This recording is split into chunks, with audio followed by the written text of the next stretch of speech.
There it is. Whoop, whoop. Anyway, let's get into it, guys. Whew. I don't even know. Not late as, oh yeah, I am 5 minutes late. Yeah, true. I was going to say late as what? And then I was like, it's fine. It's fine. It's fine.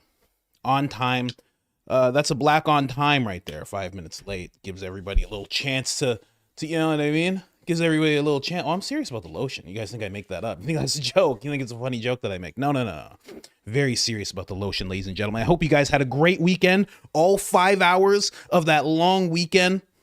We had to take the weekend off in terms of clips, or not clips, but Lance was getting his stuff together. I had to sleep. I just had to sleep for 10 hours each day on the weekend. I have to get myself together. Can't sacrifice my health. And I've been doing so for you guys, but I got to get my stuff back in order. So we took the weekend off clear pretty much.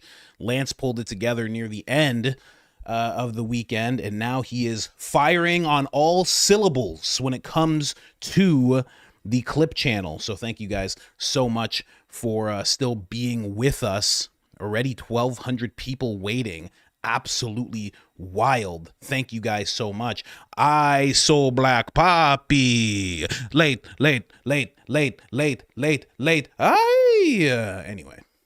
Anyways, guys, what's going on? Someone said I'm zoomed out. Bro, you don't listen. You're not Mark J. Herman, okay? You're not a director. Don't worry about it. You're not the director here, okay? Just don't even worry about it. Hey, could you just bring it in just a little bit? Hey, man. You're not in front of a soundboard with a bunch of screens in front of you, man. You're watching a video. It's crazy what people think they can do to a video. Can you turn it down a bit? Turn it up a bit? I don't want to touch my volume. You do it. You do it over there. Anyway. How's everybody doing? I hope Whitney's been keeping you guys company, regaling you of stories of people with dead parents as she does so much. We'll talk about that in the members, okay? Because that's a subgroup of the members here.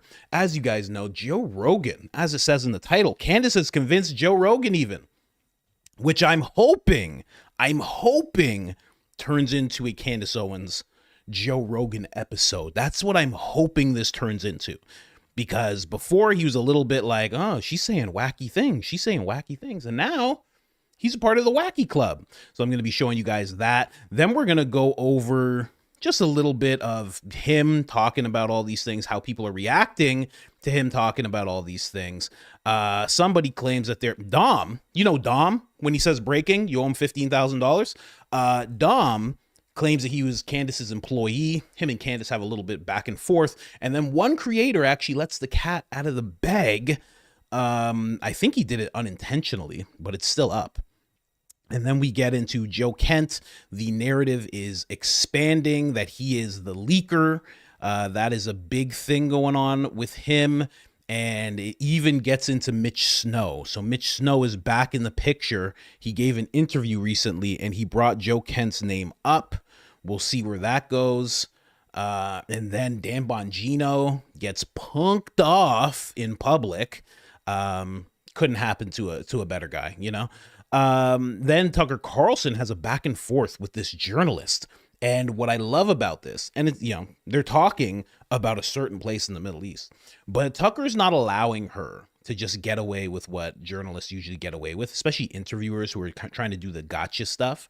He doesn't let her get away with that type of stuff. So he starts dissecting her, dissecting what she's saying. Like, it's beautiful what he's doing there, because he knows he used to be one of these guys. So he knows exactly what's going on. And we're getting into Matt Walsh, going at Candace Owens a little bit. Blake Neff and the boys are going to be telling you guys who to trust and who not to trust in the media. I can't wait to hear that. I'm listening to that blind with the rest of you, because there was no way I was just going to watch that. I keep it to a minimum when it comes to Turning Point. And then we're just going to touch on some random rapid fire, a little bit of BB. Is BB alive? Is he not alive? I'm still in the middle. Seems like he's not. based on some things that are going on, but also there's some new footage of him. So we'll look into that. We'll see how many fingers he has, see how many toes he has, see how many rows of teeth he has, because all those things are up for inspection when it comes to this. One of you guys made this wonderful thing for me. Thank you so much. Kimberly Wood, just want the meme. Thank you so much, Kimberly. Truly appreciate that. I always follow back the meme makers of the world. There you go. Tucker, Candace for America. Perfect. That's what we're going to see. I'm telling you guys, this is what we're going to see. You guys didn't believe me about the hair. Now you believe me about the hair. I'm just telling you, this is what we're going to see. I'm just saying it's coming eventually, not 2028, but 2032. Oh, we're going to see it. We're going to see it. You remember, she's like 36, turning 37. By that time, she will be like, what, 40? Oh, it's perfect age. Tucker will be more seasoned, perfect age. And we're going to see that type of ticket. But let's get to the important stuff. Obviously, this is what's really important here. Thank you so much, Nicole Desiree, that real beauty. I know that name. I'm pretty sure you're in the Mint Daddy crew. So thank you so much for doing this. I think we all need to see something like this on a Monday morning. And this is true. Ben is carrying people when it comes to his eyebrows. He's carrying people. And the horse is covered in glitter. I mean, the attention to detail here. Gary has the steaks ready because he just wants to have a steak dinner. That's all he's looking for. I mean, just beautiful. This whole thing. Mark Levin right here. Micro Mark, as they call him. Lindsey Graham, 100% a straight heterosexual man. Lindsey Graham there. And then Ben Shapiro, just carrying everybody. And then what does his shirt say? Everybody grieves differently. I mean, I didn't know it was real. Go home, Gary. Go home. Ben doesn't even want Gary to get to work. He's like, no, I've seen your work, Gary. Go home, Gary. Go back home. Anyway, thank you so much for that. Oh, even tagged Gary. Wow. Gary so doesn't understand what this is. He's going to be like, what is this? Why do I have steaks? Why aren't they cooked? I don't understand. Where's the grill? Yeah. And then we have a magazine here that says Fed Slop and it has Dan Bongino on it. Wow. Attention to detail through the roof. Thank you so much for this. I mean, I might just make a shirt for myself based on this whole. Did I repost this yet? No, let's repost that. Beautiful. Beautiful. There we go. Anyways, guys, let's jump into the Rogan stuff. I have not jumped into this wonderful man stuff in such a long time, but it seems like Candace has got through to him finally. I knew it would happen because I am a Candace Owens whisperer. I am also a Joe Rogan whisperer. I can tell which ways he's going to end up going with certain things eventually because he always picks up on things. Candace right away, boom. Candace commented on the whole thing, right? I'll show you the clips in a second, but of course we should show you what Candace had to say about it first. She says, oh no, another commenter to send a cease and desist to for stating the obvious fact that Erika's behavior, her demeanor, and history is bizarre. Ever wonder how Joe Rogan stays on top? Because his conversations reflect how everyday people feel about various topics. 100%. 100%. I'm going to jump over here, though. I could play the clip right there. Is this him with Mark Normand? Somebody asked me if I saw the Joey Diaz clip. I can't play the Joey Diaz clip. I mean, listen, I'll go over it really quick. Another one of Joe Rogan's friends comments on this whole thing, okay? Here you go. I'll make sure to tell you guys what exactly he says in a second. Let me just switch over here. We got to switch this as well. There's a whole bunch of stuff going on. Spotify. We're also on Spotify, ladies and gentlemen, just so you guys know, in case anybody's wondering.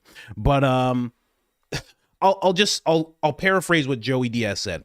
He said that MFer Erika went and licked that guy Charlie's a-hole. And she was licking it, and it drove him crazy, and he lost his mind because of it. And basically he's saying that's why Charlie couldn't see everything, because Erika is doing things with Charlie. It was such a crazy clip, so unhinged, like only Joey Diaz can do. I cannot play that clip, guys. I can't. This clip, I can tell you, it's Joe Rogan. There's going to be some swearing. Please prepare for that. I can say that with Joe Rogan. But, oh my gosh, with Joey Diaz, I don't have enough. I don't want to have Lance have to censor 19 different words within the first 5 minutes of the podcast. So let me just do this really quick. Let's jump right in here. Boom, Joe Rogan. Let's hear what he has to say about Erika Kirk. Giant gun in his mouth. Look at 44. And everybody goes, no, don't do it.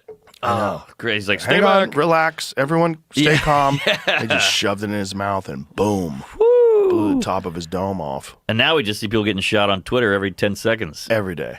I mean, the Kirk thing, I remember waking up and being like, good God. The Kirk thing's weird. The Kirk thing's weird because now there's video footage from behind. Is that right? Yeah. I mean, the round that he was supposedly shot with was a 30-06, which is a big round. That's a round that you kill a moose with. Uh-huh. And it doesn't even have an exit wound. Right. It don't make no sense. It makes 0 sense. Well, you hear about this Joe Kent. Yeah. Yeah, they told him not to research or investigate. Yes. So what's up with that? He said that they were told to stop their investigation. Yeah. And that they were going to handle it. And he just resigned. And meanwhile, have they handled it? Like, we haven't seen that guy, the guy who loves furries, who supposedly killed Charlie Kirk. Tyler Robinson? Yeah, yeah. We haven't seen him talk. No. He hasn't said he did it. He hasn't said he didn't do it. There's no like independent video of him talking about it. Yeah. And then there was footage of him like at a yogurt shop.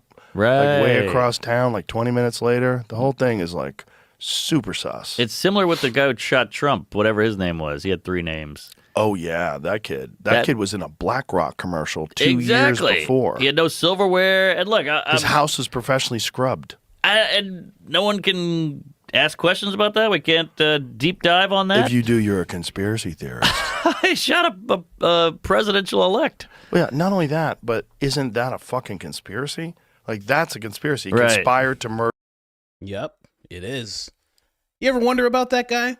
You ever wonder how, 5 minutes into anything happening, you end up knowing more about whoever that person is than you know about Thomas Matthew Crooks? It's very interesting. It's very, very interesting. I couldn't explain it to you guys. I could not explain it to you guys. Let's jump over to the Erika Kirk clip really quick. Timestamp on that if you're looking for it. 37 minutes when Joe gets into that. And then we're going to jump over here. Joe Rogan at one. Actually, no. Let's hold on a second. Let me just. The eyes, the music. Okay. Plus, I'm gonna correct Jamie. Jamie doesn't pull up the right clip for Joe. We're gonna go and find the right clip for Joe afterwards. Let's jump in here. Exactly. I've heard Erika Kirk's got a dick. I've heard that one. Whoa, well, she seems thrilled right now. She's an odd duck. She's a kook for sure. You ever seen the compilation of her making crazy eyes? No. There's a video of her making demon eyes, and every time she makes the eyes, the music. It's so ridiculous. She's possessed. Well, she just gets intense. She's like the guy. What's the gang guy? What's that guy? Oh my God! Look at that. She looks Watch like this. a televangelist. Give me some volume. She's talking to Barry Weiss. There you go. Watch this. Pay attention to her eyes. Charlie said or believed things that they believed were controversial or even hateful, that he somehow had it coming. What do you say to people who justified? You're sick. Mm. He's a human being. Oh boy. Exactly what Barry is saying. They basically said that because Charlie said or believed. Okay. All right. We don't need the Vincent D'Onofrio. That's not the one that I wanted to hear. Okay. But yeah, she seems she's having a good time. Well, she was on a reality show, Yes. So she's a star fucker. A little bit. Maybe. She was also in some weird CIA documents or CIA films. Is that right? Like, yeah. You ever seen those films? No. See if you can find those films. There's some weird, like, internal films that they made that she was a part of. She looks like if a pageant girl was grown up. 100%. There, look at that. Yeah, well, I mean, she essentially was a pageant lady, Oh, really? right? Wasn't she in, like, Miss USA or one of those Oh, things? I don't know. Maybe. Wasn't she, She's Jamie? got that kind of face. Well, there's a thing that people want right? That attention, fame thing. Yeah, yeah. That is what they really want. Okay, so Jamie will find it. She's got fireworks behind her. She's wild. Erika Kirk CIA video releases serious questions. That's the one I just played. Yeah. It didn't have. It had a 5-second clip. And the rest was not. Oh, but the full video's out there. I watched it, and it's very weird. So it's the same video. So see if you play it. It's about Cuts off EMP to the attacks stuff we and just saw. power I know grids. The whole rest of this was not that clip. None of it? Nope. Well, a gig's a gig. I think if you're a struggling actor, you take any kind of employee video or whatever. I guarantee you that video's out there. I mean, no one could have pulled it. Well, there's the Jimmy Dore video there. Here it is. Here it is. Look at this. Extremely vulnerable that we've presented to congressional officials. 1 being cyber, 2 being hackers, 3 being physical threats, 4th one is solar EMP, and the 5th one is man-made EMP. So the concern that we have is that we put out this critical information, and when we go over this risk analysis, they hear what we're saying, but they don't want to take action. Well, there are 18 critical infrastructures. It's weird, but Very weird. She's doing a CIA informational video. is it Weird. like an acting gig or is this something else? Perhaps, or, I know, you I'm know, just but even so, you're doing an Yeah. acting gig for the CIA.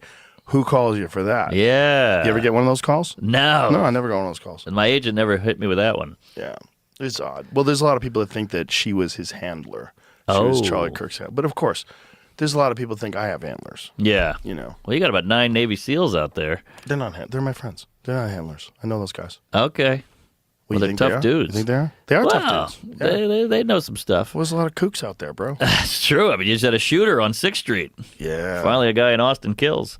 Blah. Only with 3 people, though. All right. We don't have to get into the Austin, New York debate. But that's a stupid debate. It's all silly. What are we doing? That's Louis J. Gomez getting involved in these things. That is a terrible joke. People kill on 6th Street all the time. That's crazy that he said that. Anyway, that's what Joe Rogan had to say about this. Again, I cannot go to the Joey Diaz clip. It is just too crazy. Actually, you know, there's one clip I could play as they're talking about it, but I'm warning you guys. When it comes to Joey Diaz, if you don't even know who Joey Diaz is right now, I'm saying that name and you don't know who it is. Oh my goodness. Some of you will be thrilled to hear Joey Diaz talk. Some of you will be absolutely disgusted at Joey Diaz and what he has to say about things. Okay. I'm just putting that out there right now, but there's one clip I actually can play of Joey talking here. I don't even know if Joey's talking, but I know Eddie's talking. Eddie actually reveals that he's leaning towards Jesse on Fire's theory, and Eddie is a watcher of all of us. He does take in this type of content, so I think that if he's leaning towards Charlie being alive, that he definitely saw Jesse's video. Prostate. Yeah, I don't want. It's just sometimes he doesn't know that he's watching who he's watching, you know? I was only brought to his attention by someone that works with him, but for sure he was watching Jesse. Here, let me play this clip. Unremarkable. Like, it's like, that was a nice one. That thing was. He's dead as dope. fuck, but yeah, it was a leave that out. sweet prostate. So they've removed his prostate, but yet in the autopsy it says he has a prostate, and it doesn't even say it's enlarged. Like, they had to remove it. And did Ghislaine Maxwell also like? I don't think he killed himself. Bro, who fucking I'm knows? gonna lean on he faked his death. Did you see that Joe Kent interview with Tucker, where Joe Kent, the guy that just resigned, was saying that they told him to stop investigating the Charlie Kirk assassination? You told Tucker that? No, Joe Kent told him that. Told Tucker Tucker that they Stop. told him, Joe Kent, who was a high-level intelligence guy, to stop investigating the CIA. Or stop investigating, rather, the... Stop looking into it? That's a Freudian slip right there. Yeah. That he was, whatever happened to him, stop looking into the death. What the That they've got it. They'll take care of it. Get out of here. Some JFK shit. It's weird. The whole It's all thing's weird. weird. There's so It's much all weird. weird shit with the files. There's weird shit with everything. There's no way you know. So you can tell Joe, correction, Eddie was not talking about Charlie. He was talking about that other guy, Jeff, as we all fondly know him as, correct? I'm not saying friend of the show. Not for Jeff. I'm not saying friend of the show for Jeff, okay? I say it for a lot of people. Joe Rogan, friend of the show. Eddie Bravo, friend of the show. We're not doing that for Jeff, you know? Friend of the show. Let's jump in here really quick just to show what Joe actually wanted to see when it came to the whole crazy eyes debacle here. This is what he actually wanted to see. Thank you so much, honey. Oh, and the pen too. Perfect. The wife, ladies and gentlemen. For those of you that are members, you will be hearing her discuss theories on Tuesday. We are going to make that happen for you guys. I just needed my pen and pad here. Let's jump into this. This is what Joe actually wanted to see. He wanted to see some stuff like this. Here it is. Boom. Let's get this up and running. Boom. Beautiful. Jump scare. This is the type of stuff. The podcaster Candace Owens, okay? At one time, a friend of Charlie's, at one time, an employee of Turning Point.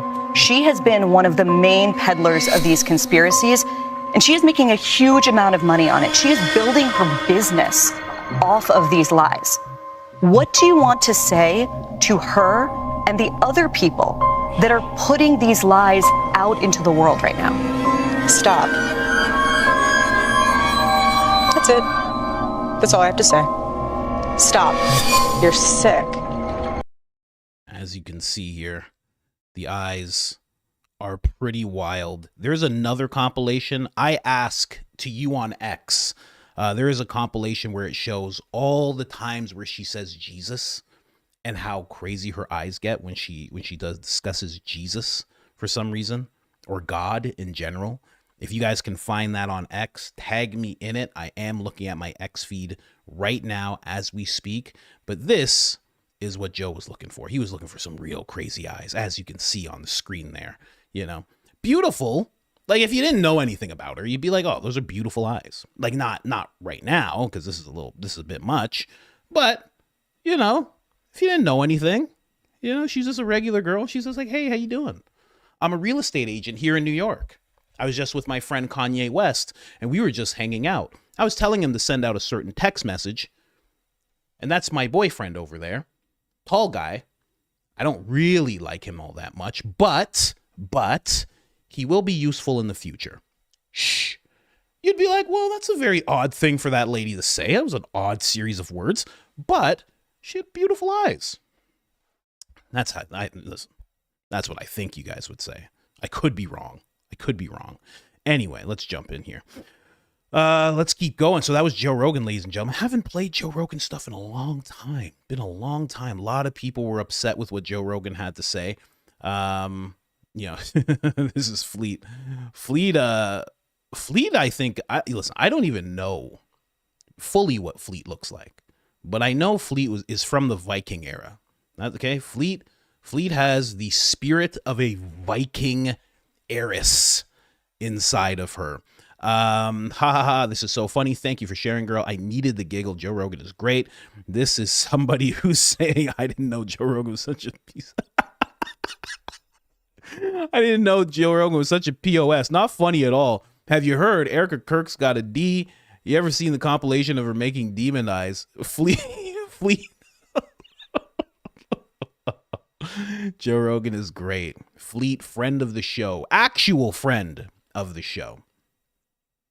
Anyway, Mark Levin actually saw this clip. This is a different clip. I think he's talking about the Iran war. So it's like, it's not anti-Israel or anything. Iran. I mean, it's definitely not pro enough for someone like Mark Levin. Check this out. Iran. I mean, they've got to be terrified. I don't know much about anything, but I would be scared to fight a country that is having a fist fight on the White House lawn. That's how badass and crazy we are. Like, we're fighting at the president's house, each other. Yeah. We're going to fuck you up. I'm not thrilled about that. You're going to be there? Yeah, I'll be there, but I'm not thrilled about it. See this It doesn't today? seem like a wise idea. Yeah. Holy It looks like they were targeting the fucking reporter. Whoa. Hey, Charlie, come here, buddy. Oh, this dog's going to be it's going to be a whole different show here. No, he'll calm down. He just has to relax. He's with me last night. Oh, boy. Yeah, little bitch. buddy.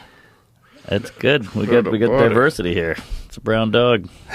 A wayward missile, which is like, what happened to precision strikes? Oh, I yeah. thought they were surgical. Remember they would call them surgical? That's right. Imagine calling a bomb that's going like 5,000 miles an hour surgical. I think they got old equipment over there. They got Atari and shit. They're way behind. So what Joe's referring to here is there was a journalist who was reporting, and apparently he says he was targeted by a missile. A lot of people are like, no, that missile was due to hit that area 24 hours before. But the way it went down was as soon as he was there reporting on what was happening and not being favorable to Israel, all of a sudden the missile came. So, I mean, you gotta add that math up through whatever lens you see things through. You add that math up, and you'll fall on either side of things, I think. But yeah, Mark Levin was pissed that Joe Rogan said this. He's pissed. So full of yourself. Don't go. He's trying to make it about, oh, I don't like what you said about the White House. I don't like what you said about the UFC event. That's what he's trying to make it.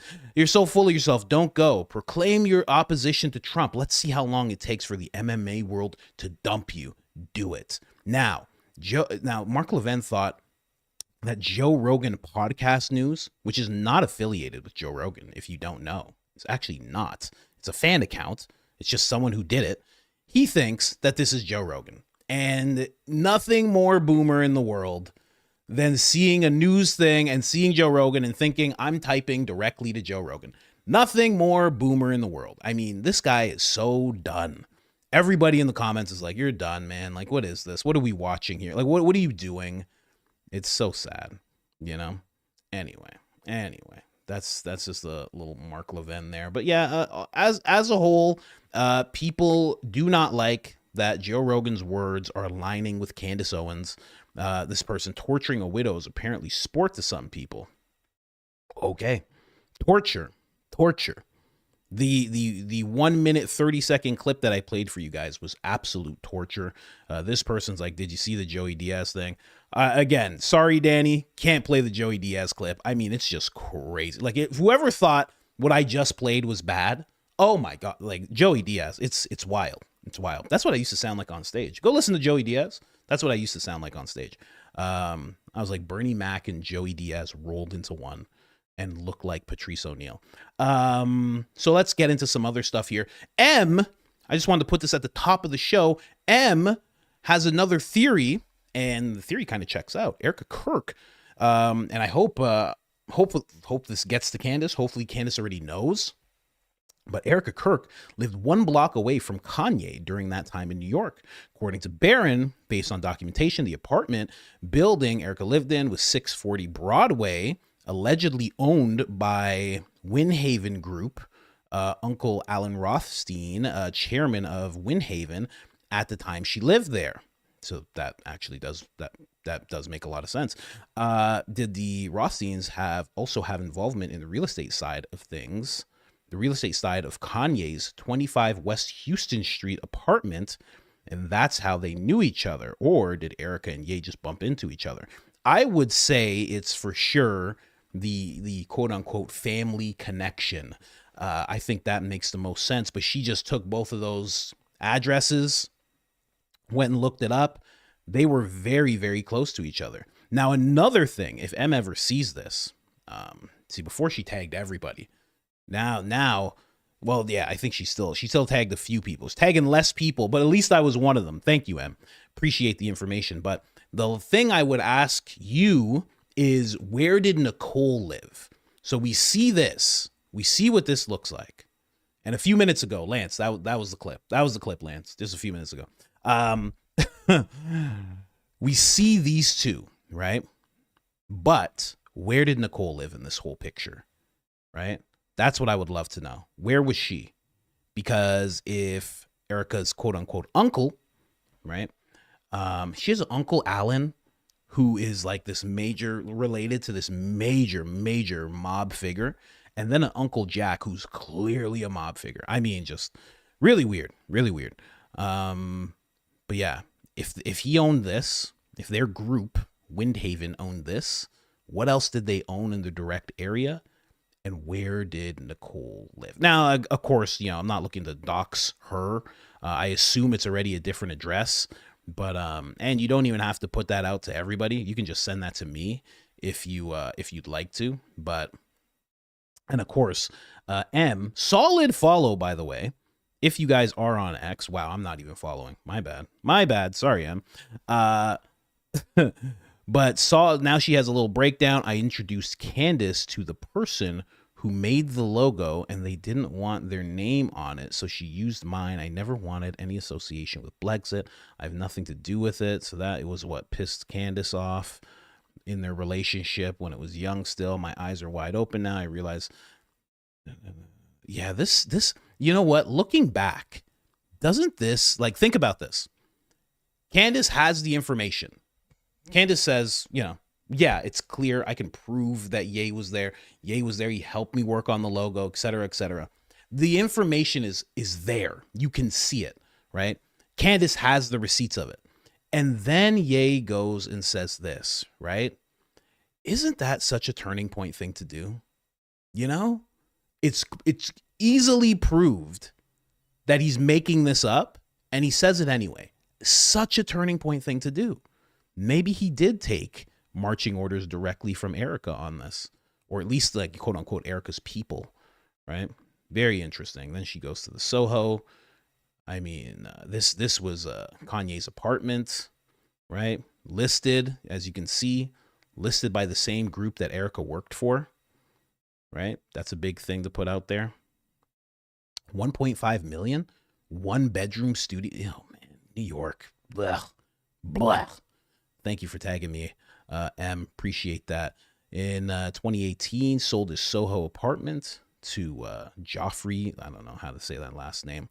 Former member of the Lee Equity Partners under Kanye's list price of 4.5, according to Forbes. Sold for 3. Architectural Digest article.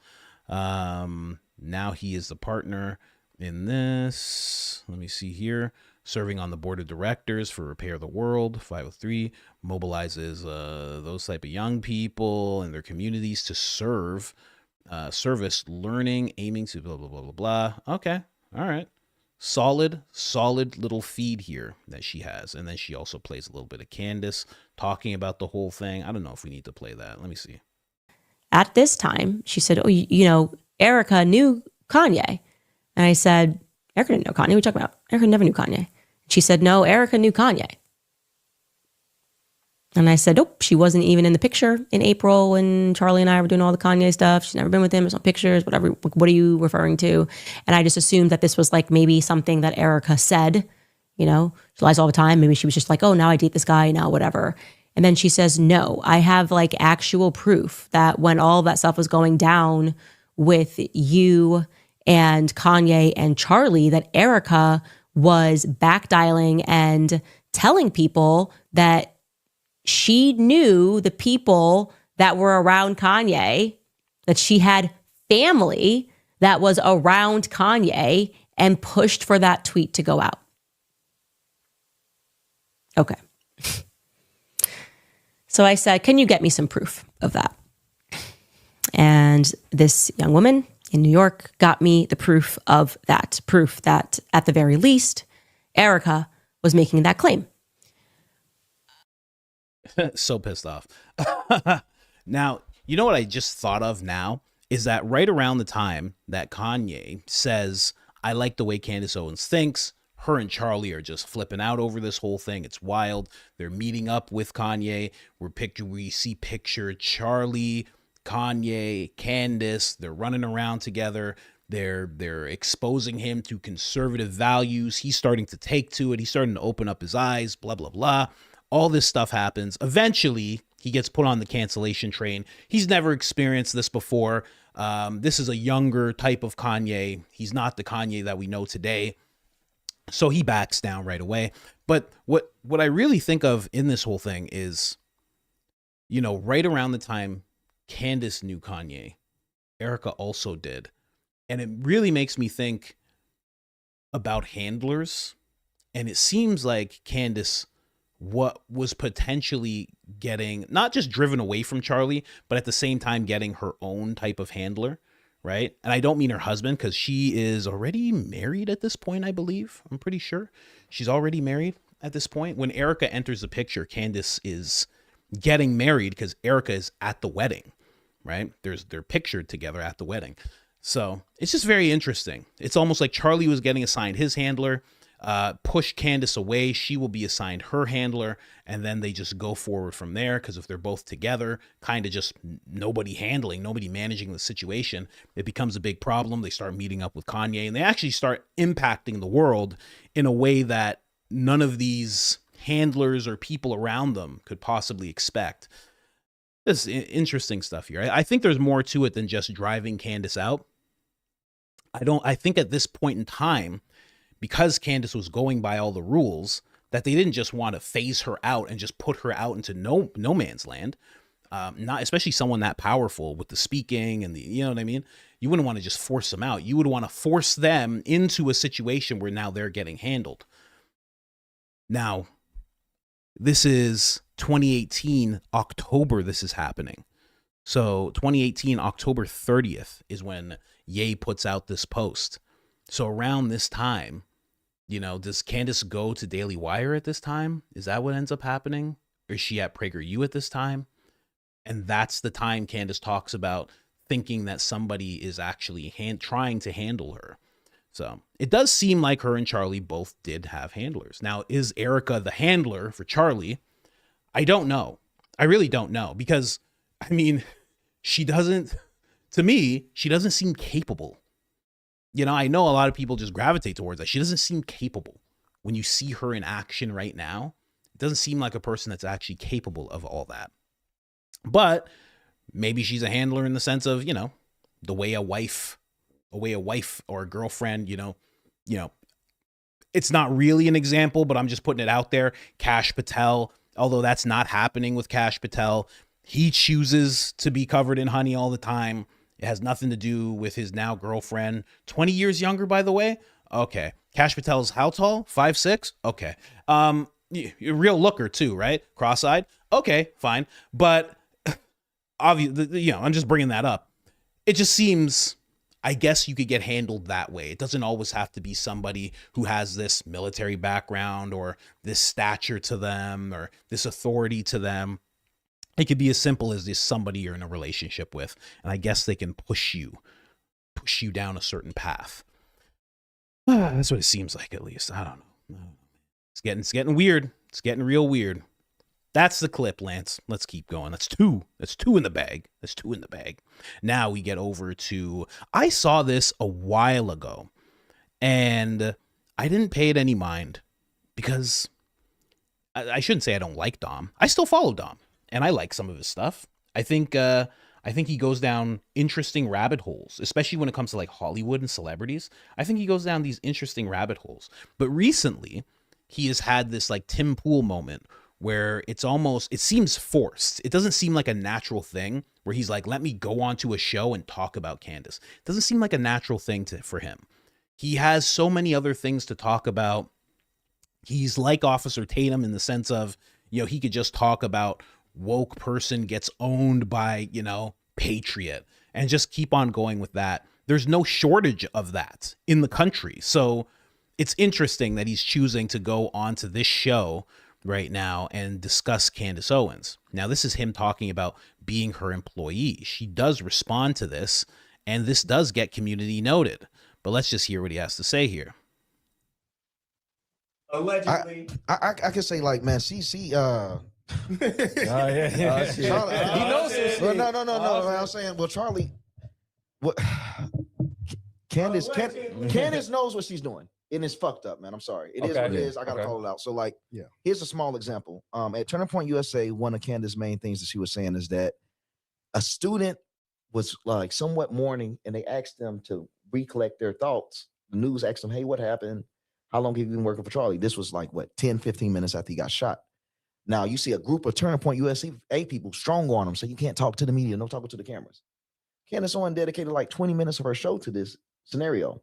Completely disingenuous, because this bitch was part of Turning Point USA, part of Blexit. They all have the same contractual obligations. It's a 501c3, not allowed to talk to the media, no matter what happens. Not allowed to talk to politicians.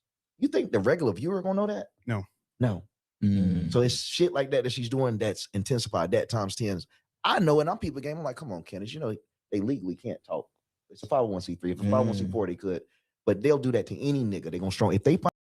just so you know what he's talking about that kid who was trying to give his side of what he saw with Charlie, and then he was like, you know, pushed around pretty violently. Like they got in his face, they were pushing him up against a wall. They said, we're not doing this. That's not how you enforce a legal agreement. Just surprise, surprise. That's not how you actually enforce any kind of legal agreement, unless you're Uncle Jack. Unless you're Uncle Jack, you got Carmine with you. Carmine's got the bat, you know, you sassing people, huh? You're running off with your mouth.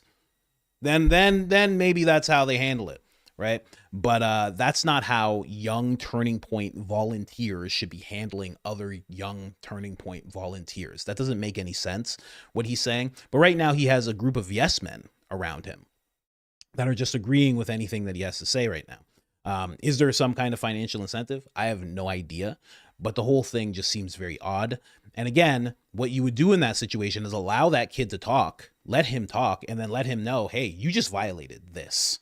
So whether it's a lawsuit that ends up happening, or maybe he's supposed to get paid and then he doesn't get paid, or maybe he's barred from all Turning Point events, whether it's as a guest or volunteer, things like that end up happening. But you don't have people pushing you up against the wall. At least I would think that's not how Turning Point works. Maybe I'm being a little too generous. Candace, but me ruined her investigation because it's disingenuous. And every time that something is wrong, instead of her saying that she's wrong and correct it, she'll claim that, oh, I really got him mad today. I mean, it's absolutely insane, man. When I went to the Charlie Kirk funeral, when we got back, the first thing she did is said, I think they're talking about me. Like, so what was that meeting about when she went to go see Erika Kirk, allegedly? They met face to face. Okay. And for the most part, I think Erika Kirk was letting her know legally that what position Candace Owens was in. And I think she gracefully asked for her to try to let off on it. Mm-hmm. And Candace chose to do what she did when she got back. Not to say this isn't going to go without lawsuits. Candace is pretty tactical. She understands the moment that Turning Point USA attempts to sue her, it's going to look like Candace is the right one. Right. They're the wrong ones trying to sedate the truth. Gotcha. At the very top, that's what they're dealing with. They would love to serve her. Right. They would love to, but they just know the optics right now, and Candace is taking advantage of it. But she's taking advantage of an unaware crowd for clicks. Mm-hmm. Some stuff is like, okay, you cooking, but some stuff is like, you know, deep down that this is this way because of this. This is this way because of this. Yeah, they can't respond. They made her rich. She got rich because of Charlie. I'm going to reveal it, bro. Look, Charlie Kirk owned Blexit.org 5 years before Candace had it. Damn, really? He owned it. Yeah, it was all, she never owned Blexit. It was Charlie's. Oh, that's crazy. Because they can't have this white dude. All right, come on now. Don't let me get into it, bro. I love how black people always fall for that. They go, oh, because he's white. Oh, so he couldn't own something like that. Oh, because, man, I feel what you're saying. Okay. And hey, maybe that is true. But for some reason, she actually did have a parting of ways, and they did end up taking Blexit. I don't know if it was like a sale or what, but there was something in play. And I remember Candace even talked about this, how she had to give that name over to them. So there was some kind of ownership that she had. But throughout this whole thing, Dom is just making stuff up. Will stay at the front of the door. She won't touch her audience. She won't take pictures with them. That's why you don't see Candace take pictures with the crowd. You're not obligated to, but she's extremely arrogant. I remember we had a volunteer come down to Blexit that worked from Alaska, flew all the way down from Alaska, did it all for free, just a volunteer for our Chattanooga event. The foreman that got Candace Owens coffee asked for her to possibly just see the woman for 12 seconds. And she said, if they are coming from Alaska to volunteer to see me, then they coming with the wrong intentions. Like, she wrong? No. That's some bitch ass shit to do. Wow. So that's where he's taking it. So it's resorted to name calling. I don't know if they were ever actually friends. So I don't know if he has to be any type of cordial with her, but Candace did answer to this right away. And she said, this person has never been an employee of mine. Please try to tell the truth just once. A lot of people ended up seeing that, obviously, as you can see, 1 million views. The ratio is disgusting. I mean, absolutely uncalled for ratio. Then it gets community noted, not an ex-employee. People start to pop out of nowhere. You know, He gets community noted. Then he replies with this. Yes, he does. He replies with this video, and it's showing him, around Blexit, receiving awards, things of that nature. How fast is this going? We can make this. So he's pictured with them. He's there at meetings. He's there. He's in posts with Blexit. He's in these posts with Blexit. So he's really trying to show. Oh my gosh. Sometimes they know to play that music because then they know you can't show it because they don't want a bunch of people to see it. So he's just showing himself being around Blexit over and over and over again. And he even gets a reward sitting with Candace and Officer Tatum back when Officer Tatum was just Officer Tatum and not Officer Talmud, as so many people lovingly call him, friend of the show. So that was him saying, listen, I was an employee. He was responding directly to Candace as she said this. So he reposted it, showed that he had receipts. And then somebody let the cat out of the bag. This CCG Bryson. Okay. He said, people acting like Dom is lying is so funny to me. Is volunteer work not is volunteer work not work? I'm so confused. Now that was the thing that Dom didn't want out there. He wanted to have the position of being an employee, not being a volunteer. Because if you're volunteering for Blexit, you're not an employee of Candace Owens. You're a volunteer. You're just somebody who's just showing up. So, and now for him to act like he has all this information, he's doing it from a place where it's like, oh, well, this is one of the employees. So of course he knows all this stuff. But in reality, he's just a volunteer. And most of the stuff that he's bringing up, he's actually just making up. So that ended up happening. And again, I have no idea. I have no idea what's real and what's not with this guy because I saw his website. His website says there's too much money. There's too much money involved in his website, which is fine. Make your money. But when I start seeing these posts, I don't know what's going on because someone could have positioned him to do this.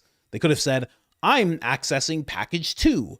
And package 2 is $10,000. I want you to put a fire emoji and I want you to write a bunch of stuff. And I want it to be about this subject. And he would just say, okay, no problem. I guess, I don't know. That's what the website says. It says it's advertising, posting things, ads. So hard to tell with Dom. He's done a lot of weird stuff. He got called out by Sneeko as well recently. Yeah, somebody said unfollow. No, I can't unfollow. I got to see what he's saying. I got to be able to see him. I don't want him to disappear. I want to see what he's actually talking about. See where it's at, Same way I still have MSNBC pop up in my YouTube feed all the time. So I want to see what's going on. I want to know. I want to be able to point it out. And sadly, like I've said so many times, the same way I used to follow these mainstream media outlets, so I could bring back to people like, listen, this is the story that they're running with. This is how they're twisting it. This is what they're not showing you. This is how they're trying to manipulate you, et cetera, et cetera. Now I have to do this with these conservative commentators. I have to do the exact same thing. It's very, very weird. I don't have to. I want to. I shouldn't say that. Like it's my duty. Like it's my sworn duty. It's not. It's just something I like to do. Let's be honest. It's stuff that I would do if I was just a person with my friends. I would do the exact same thing. So it's just something I really, really like to do. Is there 8,000 people here? I know Black Poppy. I know Black. I Dominican Poppy. Nunca. Ay. Anyway. Coach bringing clarity in the AM. Oh, man. I love that you say that because I am always so tired when we do these episodes. Always. I wake up tired and then I get in front of you guys. I laugh a little bit. And then the next thing you know, we're firing. We're firing all of a sudden. Thank you guys for being here. Please hit that like button. It helps tremendously. But that is what's going on with Dom. They've had a back and forth. Candace has not responded yet at all. She might respond in her episode. I think for someone like Dom, it'll be like a little bit less of like a little bit more of like a, hey, there's somebody trying to say they were my employee. people are lying about being my employee. I think she might do something like that. I doubt she gives Dom like a clear segment of time in the timestamps. I doubt that's going to happen. But you never know with Candace. Sometimes she's pissed and she has time and she goes in. I have no idea what's going to happen. But I mean, I have to say, the only way I would step into the dojo like this with Candace is if I was getting paid. Because you don't know what's going to happen next. I don't know if she's going to give him a bunch of smoke. I have no idea. You'd have to pay me to take the smoke from Candace. Are you kidding me? There would have to be a large incentive to that. Are you kidding me? Anyway, let's keep going here, guys. Who is this? I hope I'm saying your name right. Zach Costello. I feel like I'm saying it right. I used to know a guy. His name was Justin Costello. And one time he slapped me and I slapped him right back. And it's the only time I've ever been slapped. So he had a lot of balls, that Costello guy, I was around a bunch of Italians. So anyway, let's keep going here. And that was a clip, Lance. Boom. Just a Dom clip. Why not? Let's keep going here. So he actually says Dan Bongino claims that Joe Kent is lying. I just wanted to play this Dan Bongino clip, but I figured I'd give Zach a little shine. Zach's doing some great work from what I hear and from what I've seen. Brett Weinstein's text messages with Charlie actually prove the opposite, and that Dan Bongino is a liar. Let's go. Let's get into it. Let me make this a little smaller for you guys. I know sometimes you don't appreciate the jump scares, especially when it's Shark Eye Dan coming at you, Shark Eye Dan just seeming like he's actually I won't go there, but let's keep going. This, if an attempted murder of a presidential candidate, and then there's another assassination attempt. There's been multiple public breaches of President Trump's security over the last year. Yeah, correct. And then Charlie Kirk is killed publicly in a very horrific way, and we're not really even allowed to look into that at all. Okay, listen, folks. This part I have to just leave here. This is some of the most disgusting, unethical, and immoral stuff I have ever seen. Leveraging the death of my good friend, his brutal murder, his assassination, that the whole world watched in all of its horrifying gore, for your podcast appearance. You're disgusting. Thank you for your service to the country. You're also disgusting. This is filth. This is just filth. I wasn't allowed to ask questions, Joe Kent. I'm just going to leave that there, folks. And all you people defending him right now, I'll accept your apology later. You watch. This is crazy. The story already came out. The story's already been verified that in actuality, they were stopped and they weren't allowed to ask any more questions. This story came out months ago. I think almost like 5 months ago, this story came out. And it was Kash Patel, Dan's boss at the time, who said, you can't do this because it's an ongoing investigation. And that didn't make any sense. And Tulsi, Kash, and all these people had to sit down. Dan was not in that meeting. They had to sit down together and hash out what was going on because they didn't want this infighting to this degree on this level of the administration. So this has already been verified. And now Dan's just, of course, very upset that the Bureau is getting accused of this, especially while he was there. But this is like a known thing. It's very known. You weren't allowed to ask questions? You sure about that? Sure you want that on the record, Joe? You weren't allowed to ask questions? Really? Go ahead. Really even allowed to look into that at all. And Charlie Kirk was one of President Trump's closest advisors, and he also advocated heavily against a war with Iran. He was in the Oval Office. He did? That's fascinating, because I've had conversations with Charlie, too. I don't talk about them because the man's dead, and I don't like to invoke his name for podcast clicks, okay? Only to remember him. And I'm not going to do it now. You sure that's how Charlie felt? Yes, everybody is sure that's how he felt. See, this is what I mean when these guys they're coming It's over right now. What's happening with Dan? I just had my back seize up. What is with this chair? Honey, if you can hear me, I need one of the heating pads. I'm 40 in 3 weeks, and I need a heating pad, please. 2.5 weeks. But yes, this is how Charlie felt. We all have the compilations. We have the episodes. We have literally Jack Posopic, who was clearly closer to Charlie than you were, actually acknowledging this. We have Blake even acknowledging this. We have Andrew Colvette even acknowledging this. We have Charlie on record saying how he felt about regime change. We have all of it. It's so weird that he's doing this.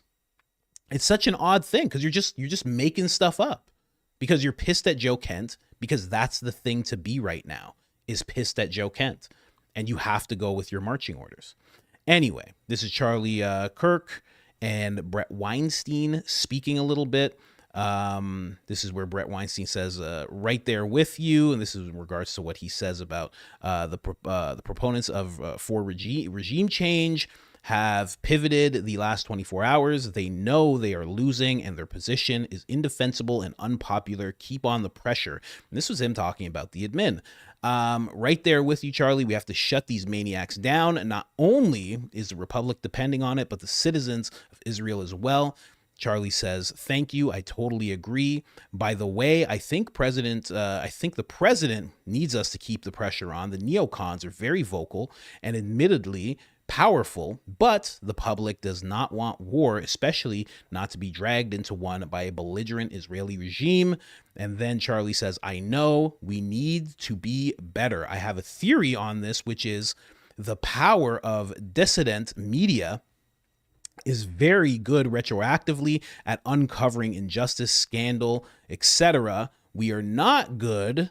We are not good are driving. What? We are not good are driving at driving real-time mass public opinion, yet the neocons are. I'm doing all I can. Truly, I was at the White House all day fighting for America. Same tomorrow. I mean, where does that leave Dan Bongino? As he's calling this guy filth, saying that he had a conversation with Charlie that he can't talk about, It's like having the girlfriend that, who's your girlfriend? Oh, you guys don't know her. She goes to a different school. And I don't talk about her much. But we love each other, and she has huge knockers, bro. I swear to God. It's like, come on, man. We know you're making stuff up, obviously. So, matter of fact, I've got a clip of Charlie. We're going to play. Matter of fact, I got a clip of Charlie. We're going to play Shark Eye Dan, ladies and gentlemen. Thank you very much, Zach Costello, for your service there. This is going into the whole thing of Joe Kent being a leaker.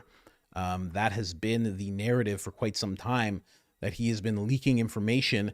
Even this account, which I love this account for the longest time. Listen, during 2020, 2021, this account was the account. I mean, but now it seems like they're just pushing out the admin talking points. It's really weird. I don't even know how to say this. Kane Keiko the Great or something like that. I don't know. But it was a great account at one point. A fantastic account doing incredible work. And now since this admin came in, it seems like it's just slopping it up. Anyway, somebody in the government leaked Candace Owens a Thomas Crooks dossier in September. Somebody leaked government information to Candace Owens about Charlie Kirk's rental car being auctioned in December. Let me just make sure you guys can see this. Candace Owens said the counterterrorism agency confirmed it had received her text messages about the French assassins in December.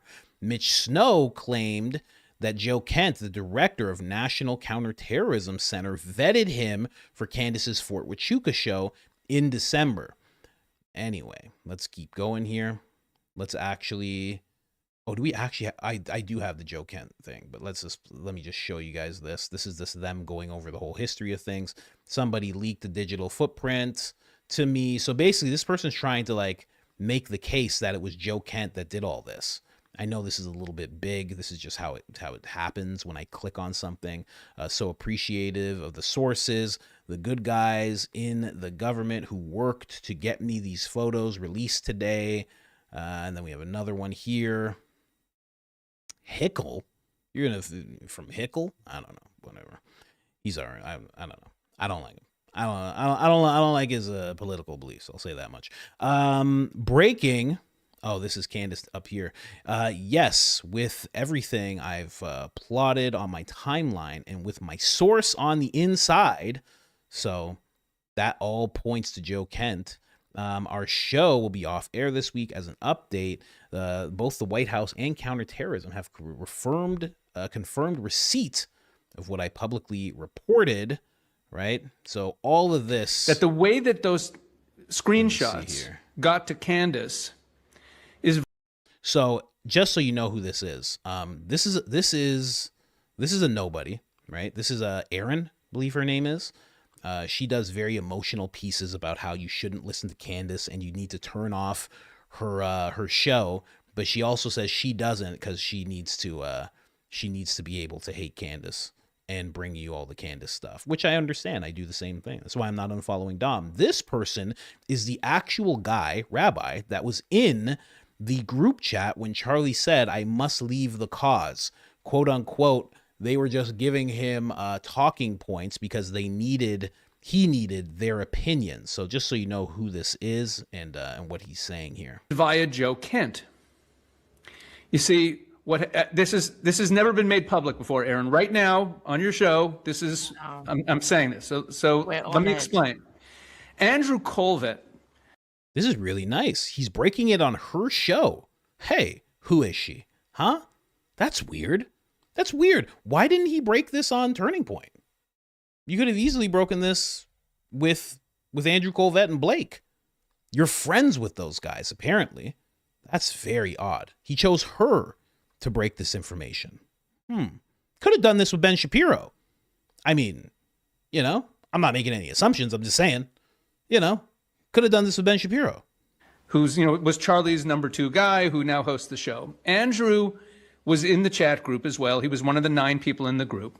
And he admitted at first, to be perfectly honest, at first he was denying it. We didn't know how Candace got them. But then he admitted on the air on his show that he had given these text messages and he gave them he said that on the show that he gave them to someone in the government. He told us that he gave them to someone in the government. And of course, the response of the people in the chat group was, you don't have a right to do that. This is a private chat group. There was no warrant. It doesn't work that way. But nevertheless, he did it. So we didn't know how it got to her. And then we started putting pieces together. Because Joe Kent was someone that we knew that there was a relationship there between Charlie and Andrew and Joe. We knew that when Charlie would visit Washington, D.C., he would talk to Joe. And we kind of put 2 and 2 together, and eventually, I'll leave out some of the details that I shouldn't say. We kind of verified that the messages had been given by Andrew to Joe Kent, and that Joe Kent had been the one to pass them on to Candace. What is it that he can't verify in this whole thing, that he can't say out loud? How you found out? Maybe it was what kind of intel agency told you about this? Thank you so much, honey. I'm not going to take these now, but here, you give me. The wife, ladies and gentlemen, friend of the show. Okay. So what kind of intelligence agency gave this guy the information? It makes you wonder. It makes you wonder a little bit. Look at this thing I got here, guys. I'm telling you, this is not an ad whatsoever. Look at this weirdness. Look at this weird voodoo here. I'm going to press this thing. Look at it. It starts turning hard. You see that? It's getting hard. The whole thing gets hard and hot. It's so weird. The things that you fall in love with when you are in your 40s, man.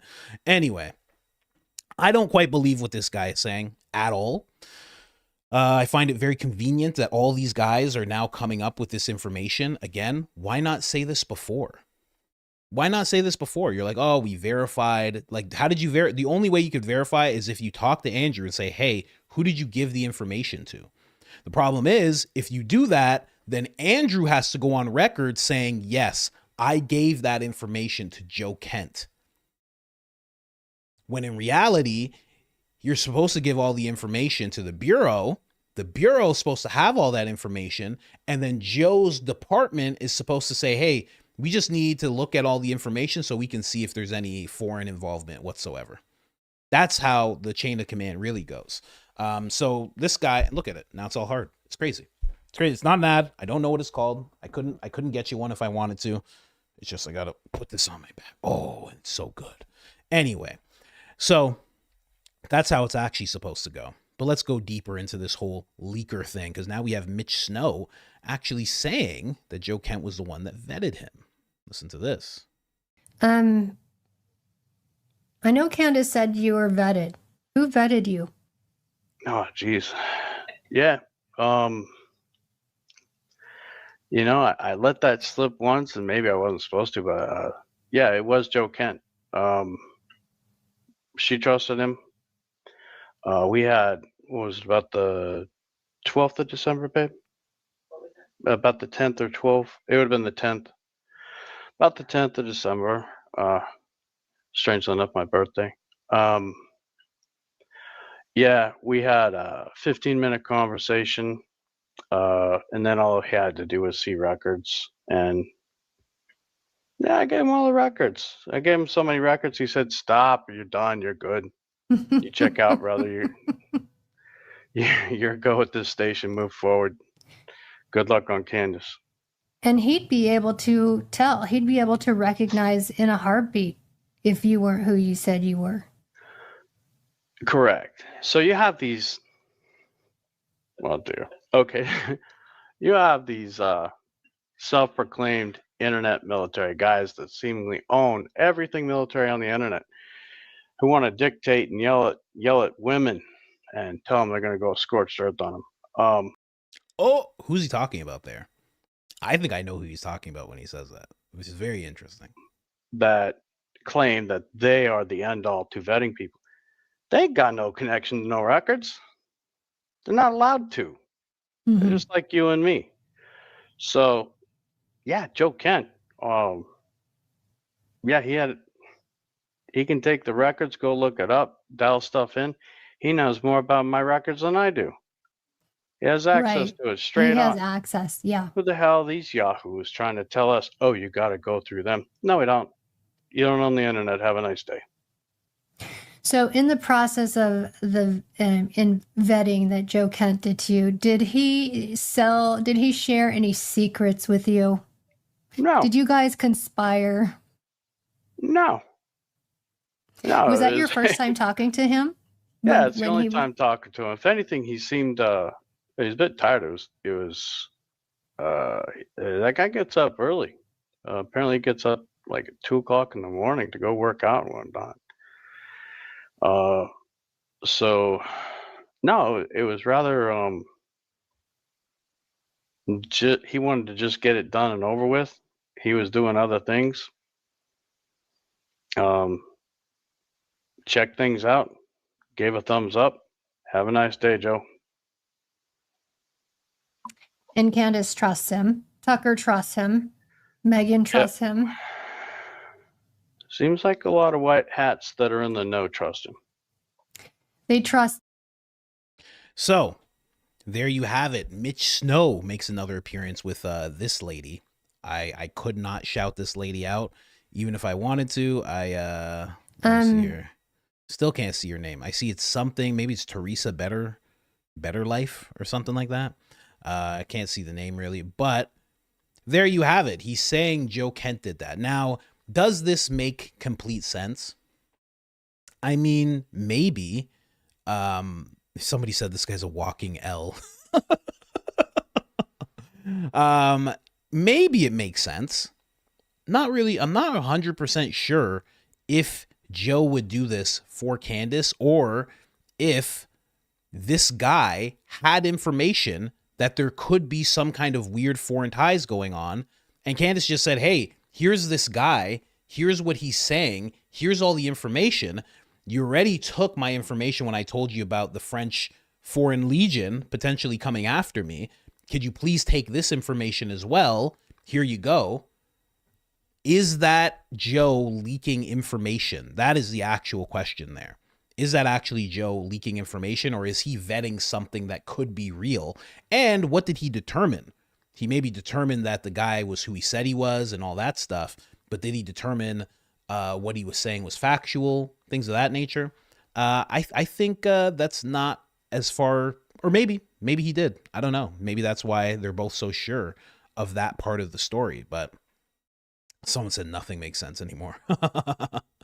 That's a tactic. That's why it's so important to actually sit down and talk about things, because if you don't, they will make sure nothing makes sense to you. Because when nothing makes sense, you get overstimulated, you just shut down. And whatever happens is just going over your head, But when you have it all parsed out, it's much harder for them to make things make no sense to you. And then they can get away with more. And when you shut down from being overstimulated, that is the whole karmic law of consent. You are allowing things to happen because there's too much happening. It's all a tactic that they use. That's just my opinion. You know what I mean? Got a tinfoil Speedo on under here. You know what I mean? I got a heating pad and a tinfoil Speedo. Like, take it for what it's worth. But that's Joe Kent. The thing I find odd about this is these people are going from Joe Kent is not somebody to believe about anything to now that he's saying this, he is someone to believe. He's a solid source of information. And this means that Joe Kent is a traitor. Interesting the way that works. So hard to say, but also we have Joe Kent actually sitting down with Megyn Kelly. All of the allegations she addresses, and she wants Joe to actually answer, and he does. Obviously, I'm not going to play a clip of, I would play the clip if he was like, yes, I leaked all this information. I think we know what he's going to say when asked about all these allegations, but I'm going to show it to you, of course. Let's jump in. Look. I got to say, these guys, they all, Tucker, Joe Kent, Tim Burchett, Sean Ryan, they all dress exactly the same. Is that like an agency getup? Oh, I just realized that they all dress like this. All of them. I never dress like this. I don't know. Very weird. Anyway, let's jump in. Do you deny leaking to Tucker the Mark Levin meeting? Yeah, I deny that. And the second one is, I think, no one said this explicitly, but there's online speculation related to Charlie Kirk, because there was a Turning Point employee named Andrew Colvett, who we know well, he was on the program last week, who's the executive producer of Charlie's show, and now he's co-hosting Charlie's show in the wake of his assassination. And he provided to government employees, is all he's ever revealed. He never said the FBI, he never said you, he never said anybody specifically. That group chat that Charlie was in, that 48 hours before he was killed, in which Charlie said he was done with the donors who were pressuring him. Let me pull it up so I don't misstate it. Charlie said, stand by. Oh boy. Anyway, I don't have it in front of me, but he basically said he was done with the pressure that the Jewish donors were putting on him. He had lost another $2 million donation from a Jewish donor. He might have to invite Candace Owens, just as sort of a middle finger to these people to let them know that they couldn't pressure him, and that he wasn't going to cancel Tucker Carlson. So this is 48 hours before he was killed. This group chat, which was in I think a WhatsApp group, involved Charlie and Josh Hammer and some others, and that was provided by Andrew Colvett to someone in government, and some online are speculating that, well, we know it was leaked to Candace Owens, and she reported on it, and some are speculating that you were the leaker. So did you leak that document to Candace? No. Did you leak it all to the media? No. And have you watched as other government employees have leaked multiple documents and information with absolutely no threat of prosecution? I have the same access to the media that you do, so I see it happening. I don't know specifics of anyone specifically leaking themselves, but yeah, the leaks are in the paper every single day. And I think there's a big distinction between leaking actual top secret information and then leaking almost palace intrigue of who's meeting with who. But yeah, no, so I'm not aware of any specific leakers, but again, I see it all the time. Interesting. So I guess it's up to you whether or not you believe him. I kind of do, based on the fact that he was Tulsi's right-hand man, I'm pretty sure, I feel like Tulsi put in a big bid for him to the president, said like, this is the person that I would need here. It would be a great help because they do kind of work side by side on a lot of things. But that's, who do you want to believe, right? I think because he works with Tulsi, listen, I might think a lot of things about Tulsi. I might not like how she's handling her position right now. But I do feel like she's shown a lot of integrity through a lot of different instances. She's shown enough integrity that she is a Democrat and she tells the truth so much that they pretty much just go, you're a Russian spy, get out. Then she goes independent. The Democrats are still attacking her. The Republicans attack her from time to time. Then she becomes a Republican, and I'm still waiting for them to kick her out. That should be right around the corner. If my intuition is correct, that should be right around the corner. People are saying that she might resign. I don't think she's going to, but I do think if you're with Tulsi that you wouldn't be leaking. I think it'd be a bad thing for you to do, just in general. I think it would be a terrible idea for you to do that because I think she would call you out. I don't think she's the type who would sit by and just be like, okay, yeah, you did that. I know some people were kind of bringing up the thing about Candace's leaker being Tulsi. There's a few people who were discussing that and putting out videos about that. And I found that very interesting. I don't know if that's true. I don't know if she would do that. I've never seen them together before, but who knows? Who actually knows, right? I mean, I made a video months ago about Erika being the leaker. I was like, who else could it be? Who, like, makes everything make sense. She's like, listen, I'm going to act like a lunatic and I'm going to send you all the information. Candace is like, okay, you're going to act like a lunatic. Oh, you just wait and see, okay? But you got to really go hard at me. She's like, well, I don't really want to do that. Listen, you got to go real hard. I'm going to keep bringing you information. They killed my husband, okay? And they'll do the same to me. You understand? Do what I'm telling you to do. Could you imagine? I don't know. I've kind of let go of that theory.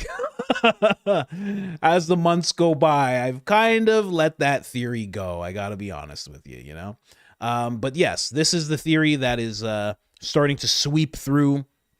Joe Kent is the guy. He's the leaker. Even Larry Loomer showed this. Candace Owens, Jack Posobiec. Now, this actually lends itself to something else.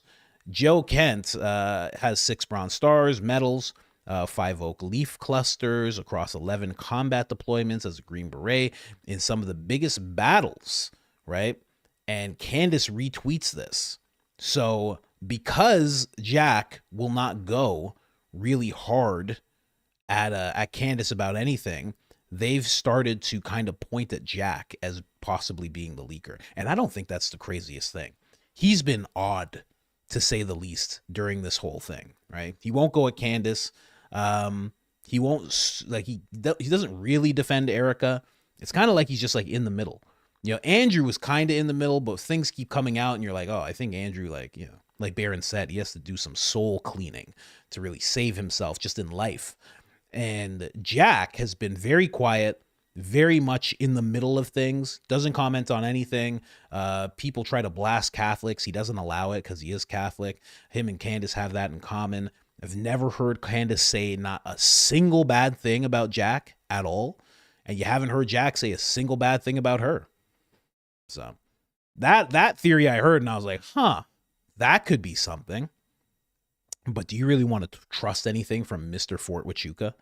I mean, the guy who's literally like, I've been trained at Fort Huachuca. Like, what? I don't know.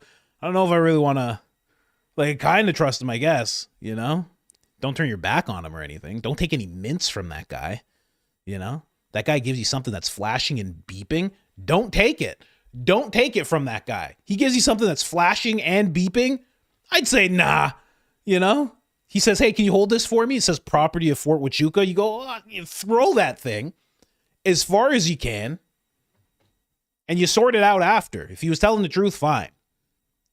But if it blows up, right?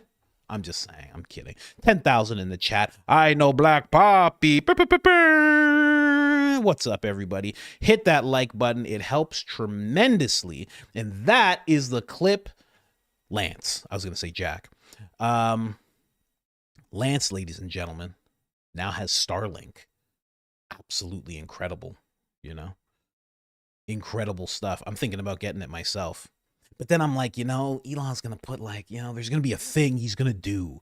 You know, there's going to be a thing he's going to do with it, you know? And then it's going to be like, oh, everybody with a brain implant is going to be able to walk up to your Starlink and charge it. Like, he's going to do something crazy, you know?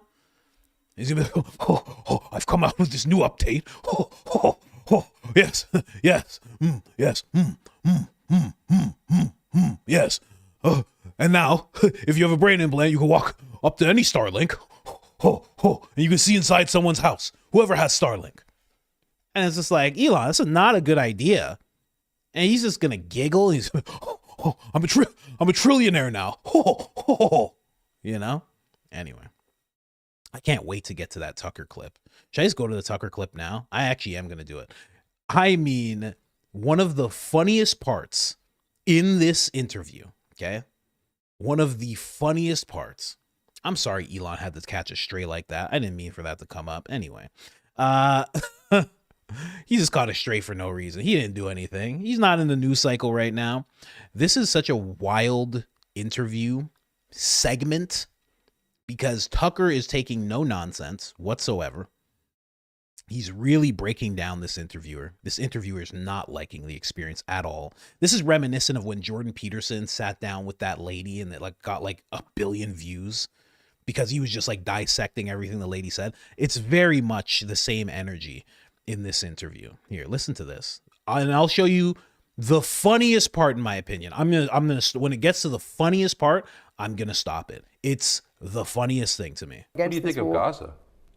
What do I think of Gaza? Yeah. I think the war in Gaza, to start with, was a perfectly reasonable response in response to the horrors of October 7th. I think now the places, I mean, I've been there. Have you been to Gaza? I've been to Gaza since the war started. They would not it's let catastrophic. me into Gaza. Trust me, very few journalists get into Gaza. Yeah, no, I went with the IDF. It's the only way that you can go in, but nonetheless you go in and you see a flattened place. I think it is a disaster for the future of Israel, a disaster for the Palestinian people, a horror, 70,000 people dead. Why would you describe it first as a disaster for the future of Israel? You've got tens of thousands of civilians murdered, but it's foremost a disaster for the future of Israel? No, it's foremost a disaster for the families of the dead kids. Absolutely. I made 3 points. Because everybody sucks up to Israel in this way that suggests they're afraid. And everyone is afraid, and you know that. Everyone's like, the real problem is calling people anti-Semites. Tucker is going to be the wildest old guy. He's not there yet. When Tucker gets to 70, it's going to be crazy, the stuff. Just wait until you hear what he has to say when he's 70. It's going to be the wildest stuff you can possibly hear. I mean, it's just crazy. A crime they didn't commit. And the real crime in Gaza is killing people who did nothing wrong. So those are the real problems, I would say. But no one can say it because you have to be like, oh no, but really October 7th I don't know what you're talking about, Gaza. We're having a... Everyone watching this knows what I'm talking about. Well, let's get on to that right now. Yeah. Because you are critical of the government of Israel.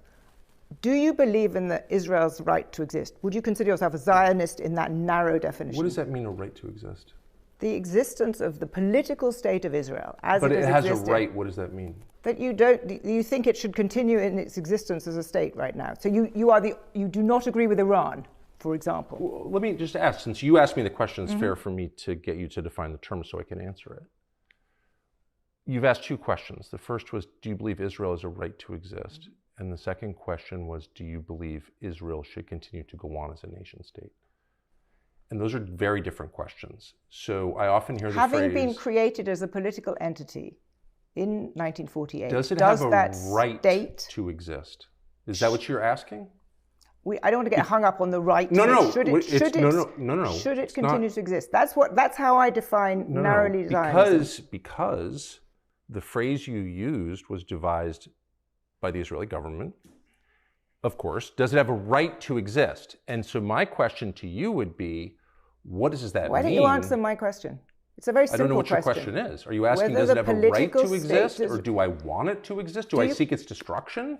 Fine, answer it that way. Well, of course I don't seek its destruction. that's I've already said, as you know, because I said it to you, I don't want Israel to be destroyed or have to use nuclear weapons. We've established that you are in that narrow terms of Zionist. If that's how I'm we're in going no to define sense it. a Zionist. I'm in no sense. Oh my God. The reason that this is so great is because Tucker has worked in the mainstream for decades.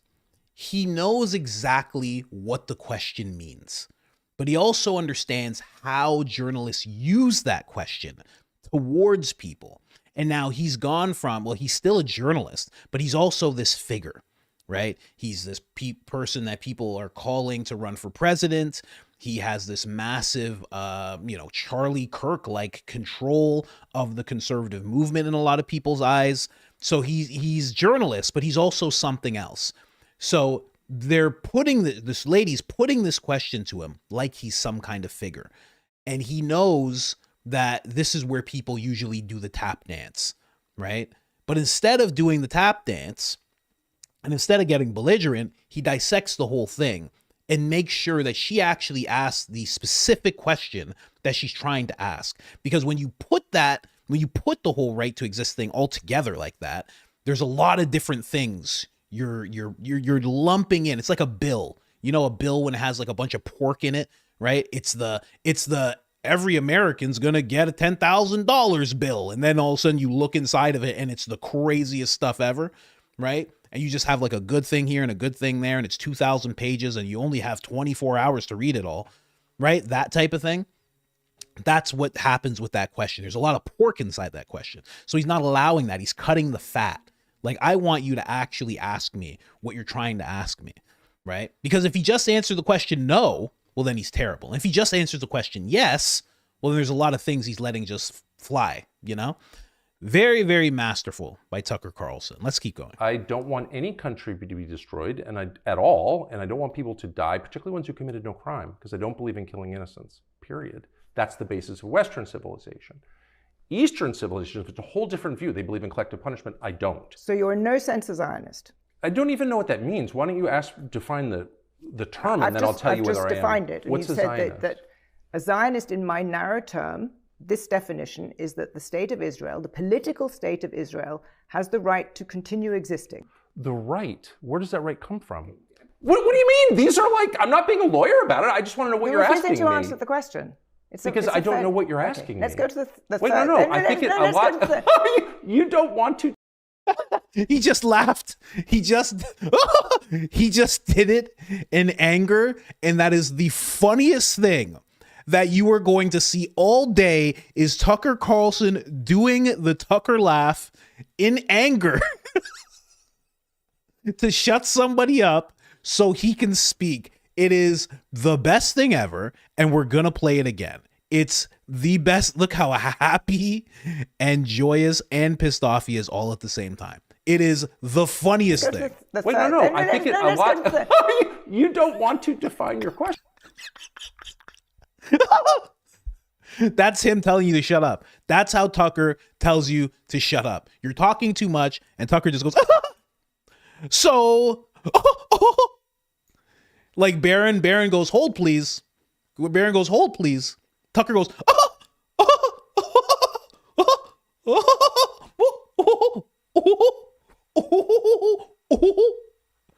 just to shut you up so he can say what he has to say. I absolutely love it, and I hope I get to see more of it in my lifetime. Just incredible. Question, and I don't know why. I don't know what you're asking me. I've already said I don't want Israel to be destroyed. I don't want anyone to be killed. And you've said, does Israel have a right to exist? Does it have my question is, what right are you talking about? Does Britain have a right to exist? Does the United States have a right to exist? There was a world order built up after 1945 which suggested that aggression should not be condoned into countries, that countries with borders have the right to continue. I totally agree with that. Okay. Which is why the first thing that Israel did within 2 weeks of this war starting, which is supposedly existential for them, was take southern Lebanon, take someone else's country, as they have done repeatedly. And no one even mentions that. And so I guess I would be opposed to that, because I think Lebanon has a right to exist. Yeah, I thought no, Gaza I agree had with a that. right to exist. But I noticed that as soon as we started portioning rights, only one country gets them. No, I did not say that. You're absolutely putting words So into my because mouth. I believe, No. here's what I do believe, since you asked. I believe in universally applicable standards. And if they're not universally applicable, they're not standards, they're preferences. That's why I believe in human rights, not ethnic rights. I don't think Jews have. I mean, so gonna win the presidency. If that's what he's dishing out, if he's running for president, so just gonna win, no problem. Easy. I mean, it's gonna be Republicans are gonna support him. Dudes like Mondani are gonna support him. I mean, it's gonna be ridiculous. It's gonna be crazy. It's gonna be nuts. It's gonna be like, who was it that was the most voted? Was it Nixon? Nixon or Reagan was the most popular? Oh, it's gonna be nuts. It's gonna be crazy. What are we talking about?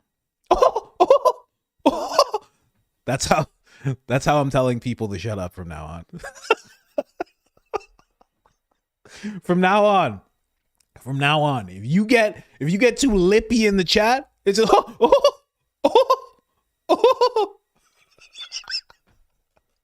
oh, he said it in anger. How do you laugh that laugh in anger? So pissed when he did it too. I mean, just the best part of that whole interview. I don't care what anybody says. That is the best part, hands down. Well, you think I'm not going to play it again? You're crazy. You think I'm not going to play it again? You're nuts. Wait, no. I think it a lot. You don't want to define your question.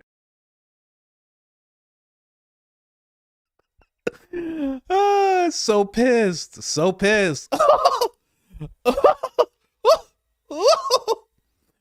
Oh my gosh. Tucker Carlson, friend of the show. That's the clip, Lance. I mean, whew, jeez. We'll see what happens with Tucker. Anyway, we'll see what happens with Tucker. Tucker's mad, man. Tucker got a threat, and he said, "Oh, you're threatening me? I'm getting threats? Okay, no problem. And I'll have my brother get on X too. He'll start saying crazy stuff. You think what Tucker has to say is wild? Go follow his brother's account. Go check it out. His name, I think, is Buckley Carlson. Tuck and Buck, boy. Oh my gosh, you wouldn't believe it. I don't know if I gotta find one that doesn't play the swear words. I don't want this swear word to be caught, but let's see.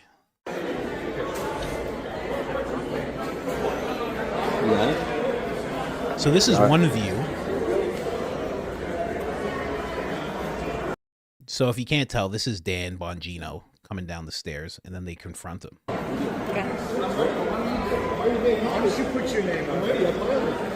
You're a pedophile. I was 9 years. Jesus Christ. I mean, all sorts of bad stuff. I say Jesus. This guy's saying this guy's saying that. But that's one view of the whole thing. Then here's another view of it from another guy's camera. So these guys kind of came, the three of them, and kind of got at him. As you can see, Dan right there, he's pissed. He starts yelling at this guy. Don't be afraid. I'm telling you. You're a big shit. I'm ready. Why don't you do it? I'm ready to be in Congress. Put your name. I'm ready. I plan on it. Go volunteer. I'm not afraid of Hillary. I'm not. God bless you, man. So he's getting shouted out from all angles in this whole thing. Just as soon as he comes down the stairs, James Lee, funny enough, says, anytime Dan steps in public, this is the bare minimum he should experience. I mean, it's just wild. He's pissed off, and this is what's going to start happening. I don't know what you expect when it comes to this whole thing, right? Of course they're going to come at him like that. Of course they're going to say these things to him, right? Oh, Lance, we got to make sure we cut that out of the final, right? 33. Sometimes I just send Lance timestamps and it just says the word that I'm looking to cut out. So the pictures he receives sometimes are just crazy. Like this one just says, 1 hour, 33 minutes, F word, You know, it just says F word. I'm not calling him that. So just so you know, Lance, when I send this to you, I'm not calling you that. I'm just telling you the word that we need cut out of here. That's the clip, Lance. Let's move on. I just wanted to show that quickly. Now we have a little bit of Baron. Call this the Baron corner here when we get into this whole thing. Baron is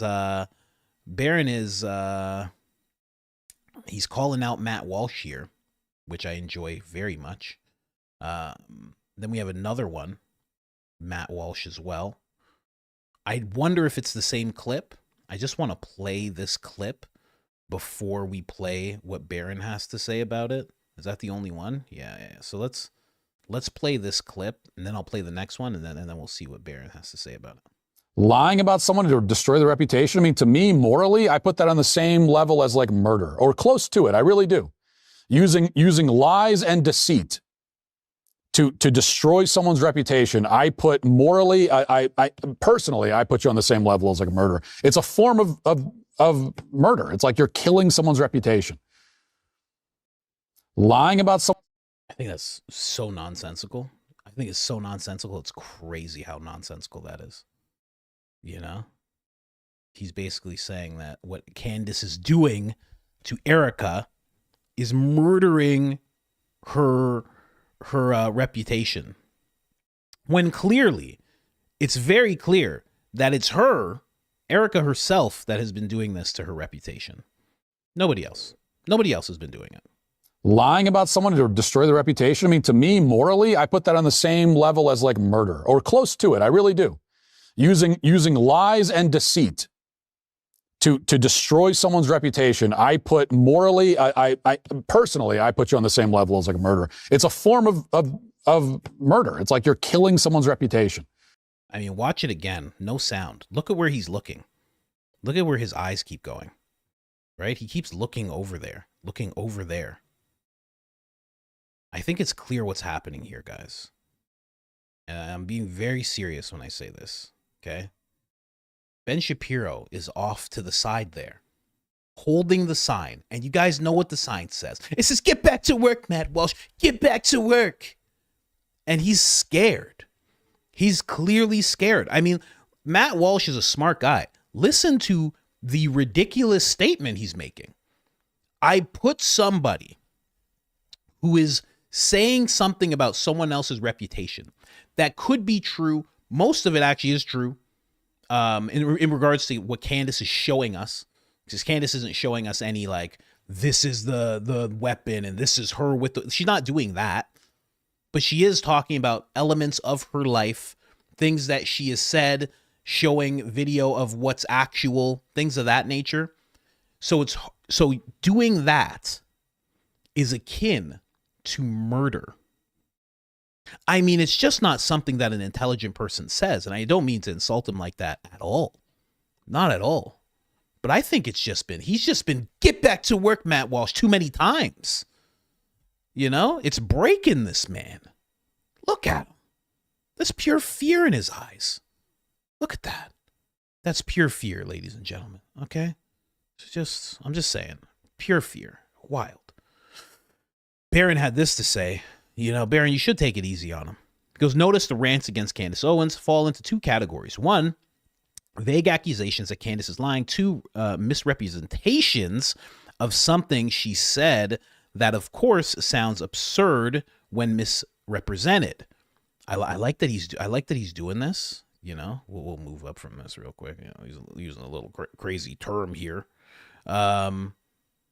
Basically, let me see here if it has the same type of term in it. Okay, he doesn't. Okay, Baron's going off on X recently. I never thought I'd see that from Baron there.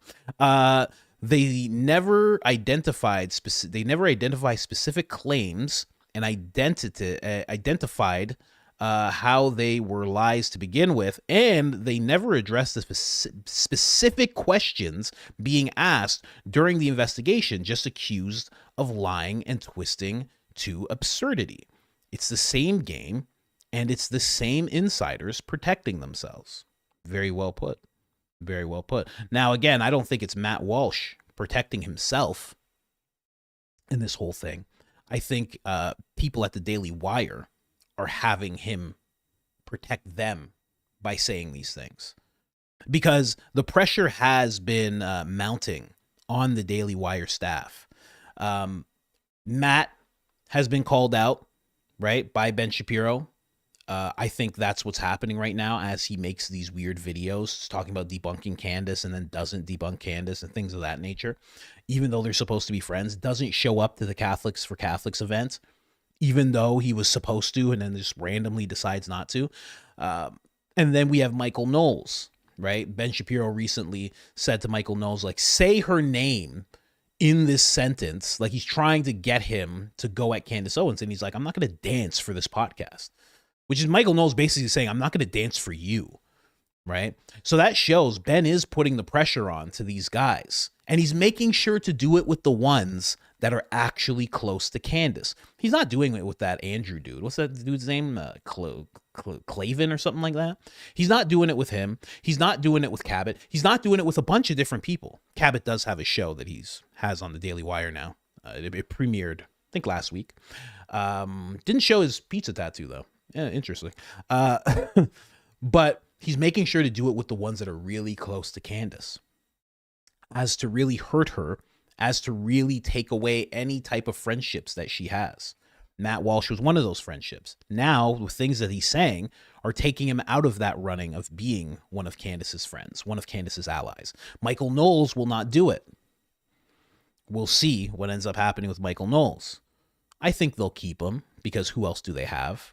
But I think once they have somebody else, which I think is what Cabot's actually being positioned for, they'll probably drop one of the guys if they don't act right. Matt has been acting right.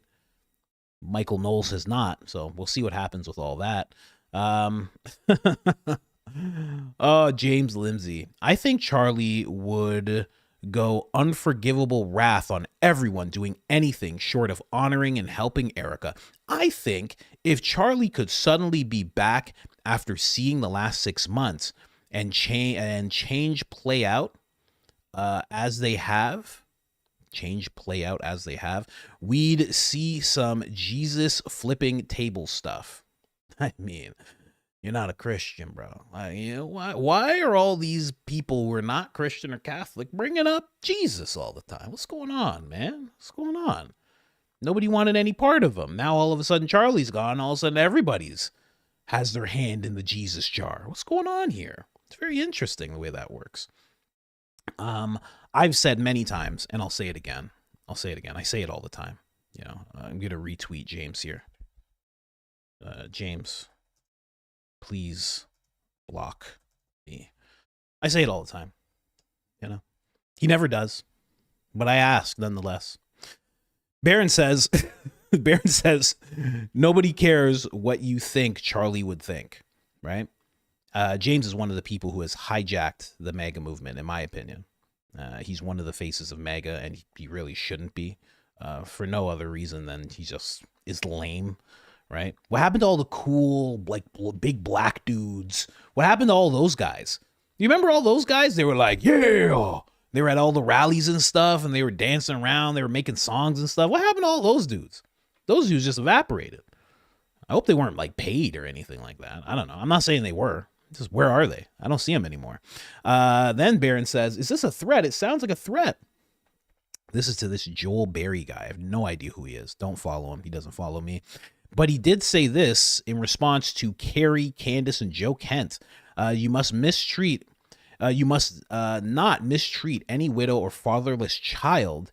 If you do mistreat them, they will no doubt cry to me, and I will certainly hear their cries. My anger will burn, and I will kill you with my sword, and then your wives will be widows and fatherless childs. Exodus 22:22-24. Good luck, Carrie. Barron is saying that sounds like a threat. I would agree. That's at the same level of that person sending Charlie Kirk that message where she said it will be at your own peril. God will remove his hand from you. I think that's in the same boat right there.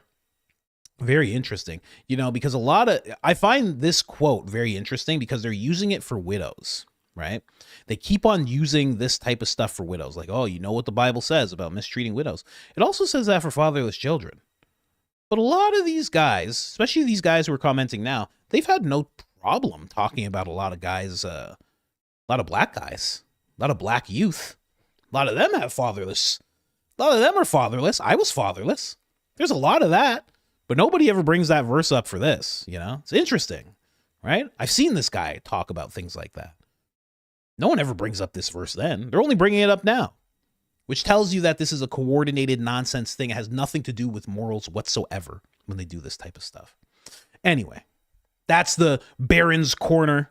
Just wanted to take a look at what Baron was doing. I didn't get a chance to watch his episode. He's making some connections with Jeff and Erika. He's doing some really interesting things there.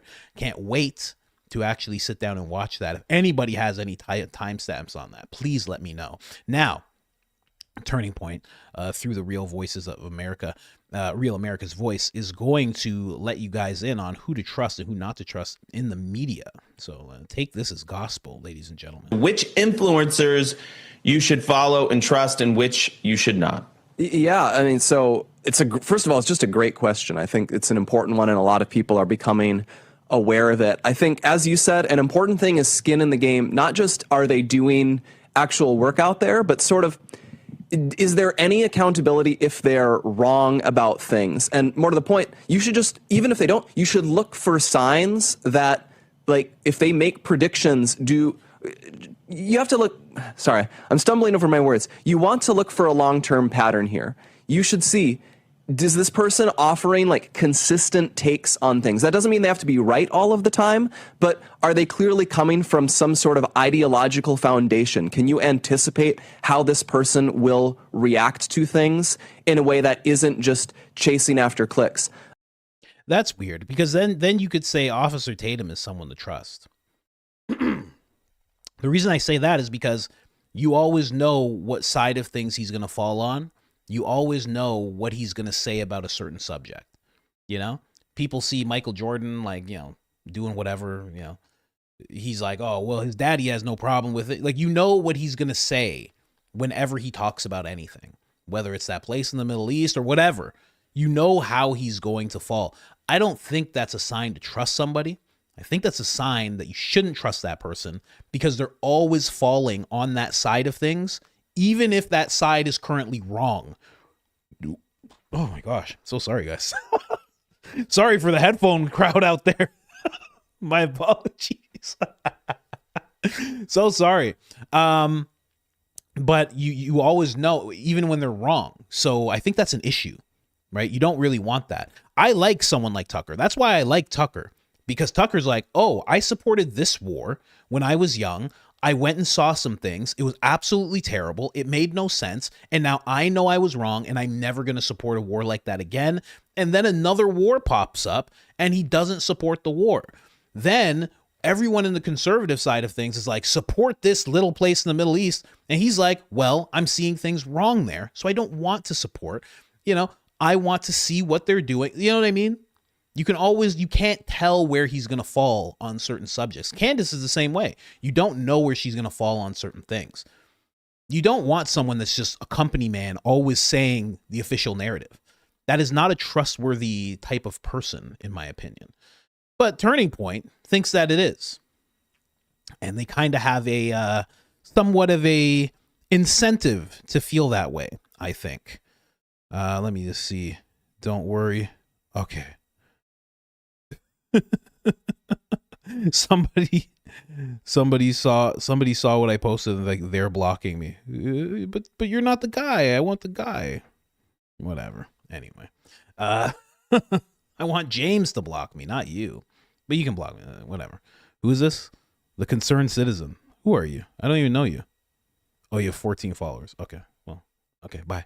Another thing I think that's worth looking towards is if a person is often alluding to having secret knowledge or foreknowledge of things, does that actually pan out? Because a very common way to sort of grift or attention bait is to suggest you have secret sources about stuff, and then that nothing ever comes of it. Nothing ever emerges from this. A lot of people like to say, oh, you know, I have secret info that something big is going to drop in, next week. And if it never happens, most people forget about it because the memory is like a goldfish.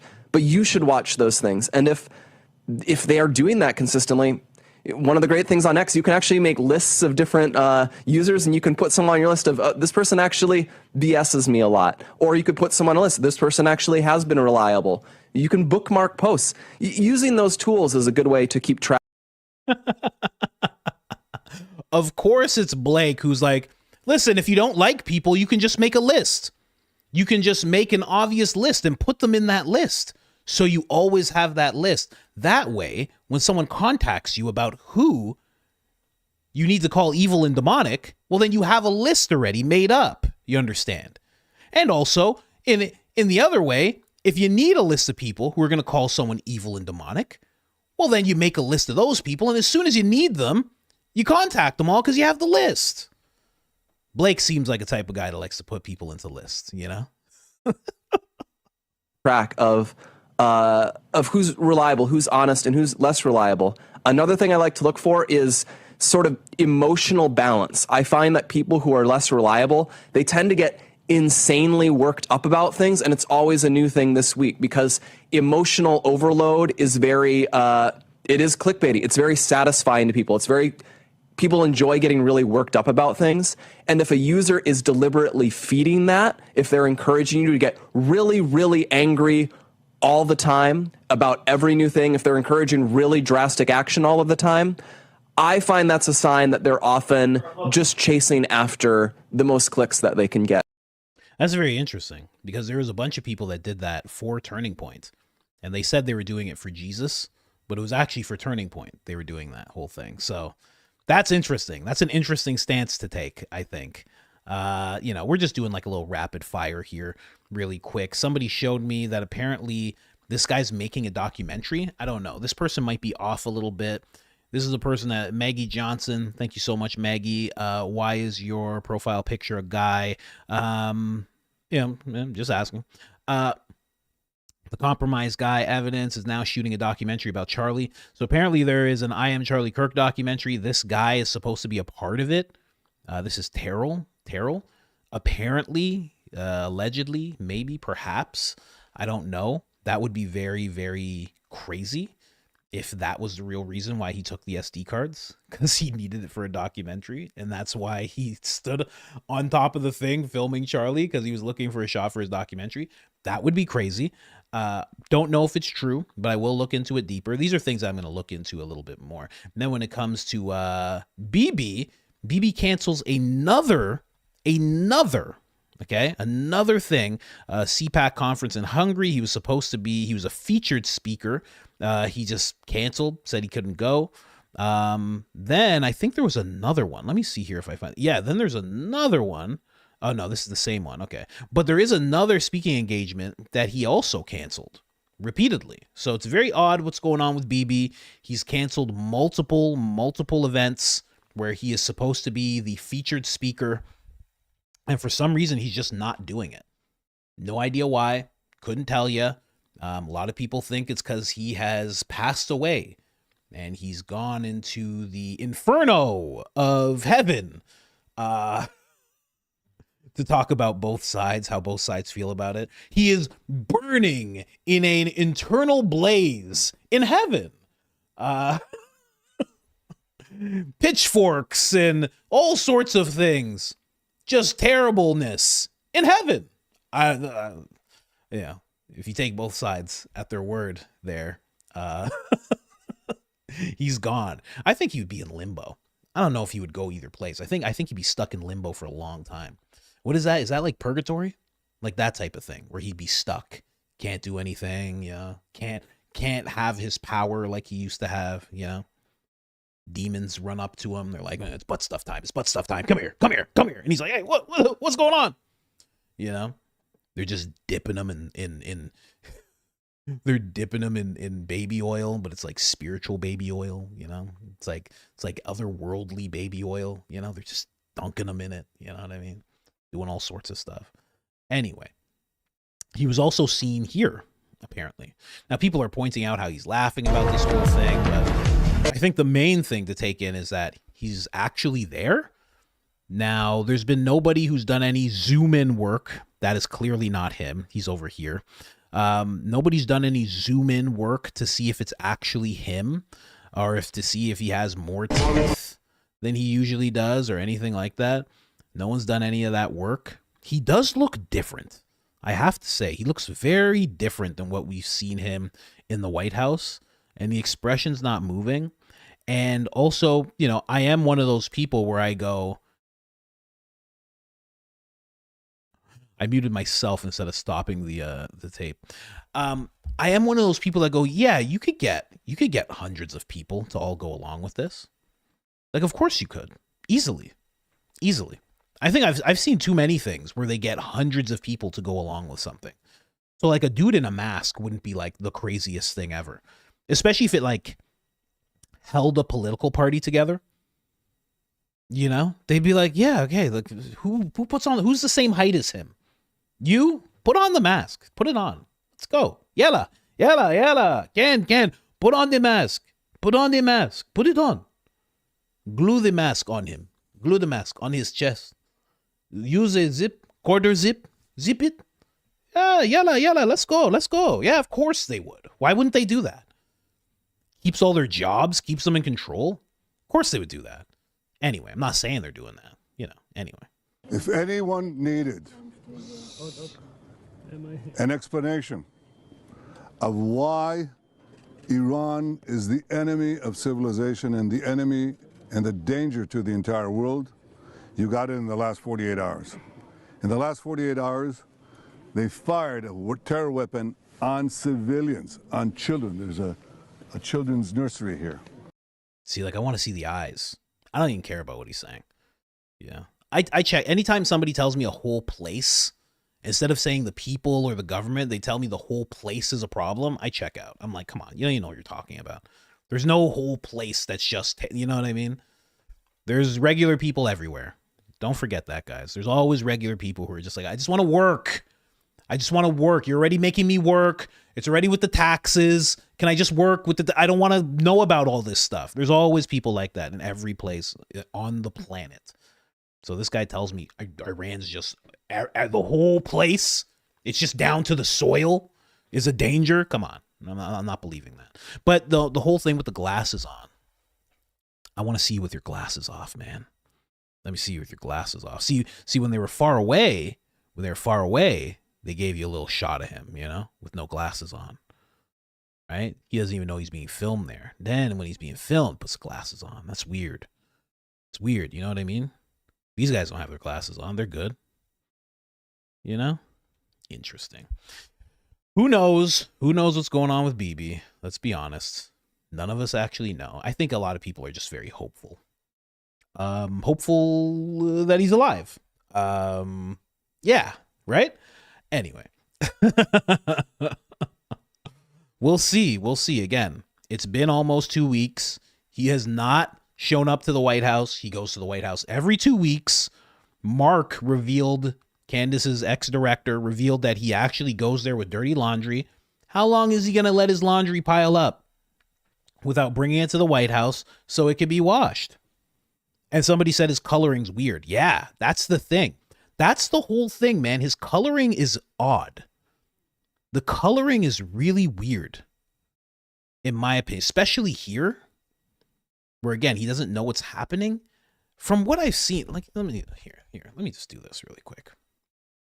Because from what I've seen, this is not how he looks. And I'm someone who understands lighting. I understand lighting. I understand all this stuff. 10,000 in the chat again. I know, Black Papi. Nunca. Let me just see. White House. Because his White House appearances, it's like it's not that long ago. Come on, where is he? Benjamin Franklin. That comes up first? God bless America. That's good, I think. There you go. Yeah, there it is. Okay. Let me see here. Because it's not what he looks like. Right? When you see him usually. Let me just get a shot of him. Come on. Show me him. Just him. Put him on camera. There he is. Right? That's a little different. This is what we're used to seeing. Right? Now it's like, and don't get me wrong, he could have got a facelift. Like, he just looks different.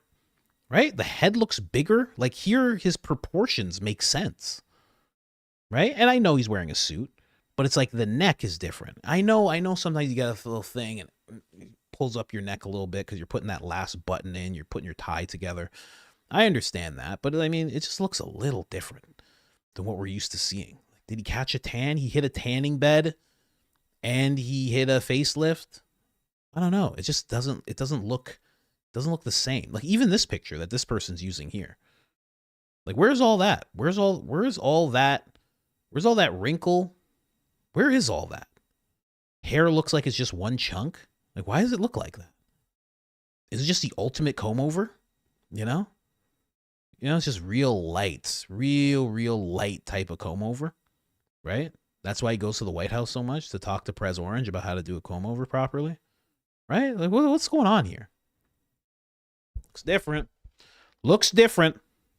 But like I said, for all you crazy people out there, sometimes you're sitting there and then your sleeve just goes, whoop, and it just goes like that. It happens sometimes. Whoop, your sleeves just pop up sometimes. Like, I don't know. Everyone knows that, right? Sometimes you have this many teeth and sometimes you have just like 4 in the front. I mean, it happens.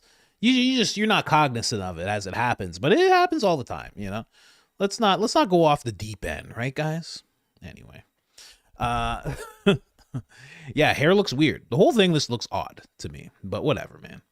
What can you do? What can you do when it comes to this type of stuff? Can't really do much. Anyway, let's jump in here. Let's jump in to the super chats, ladies and gentlemen.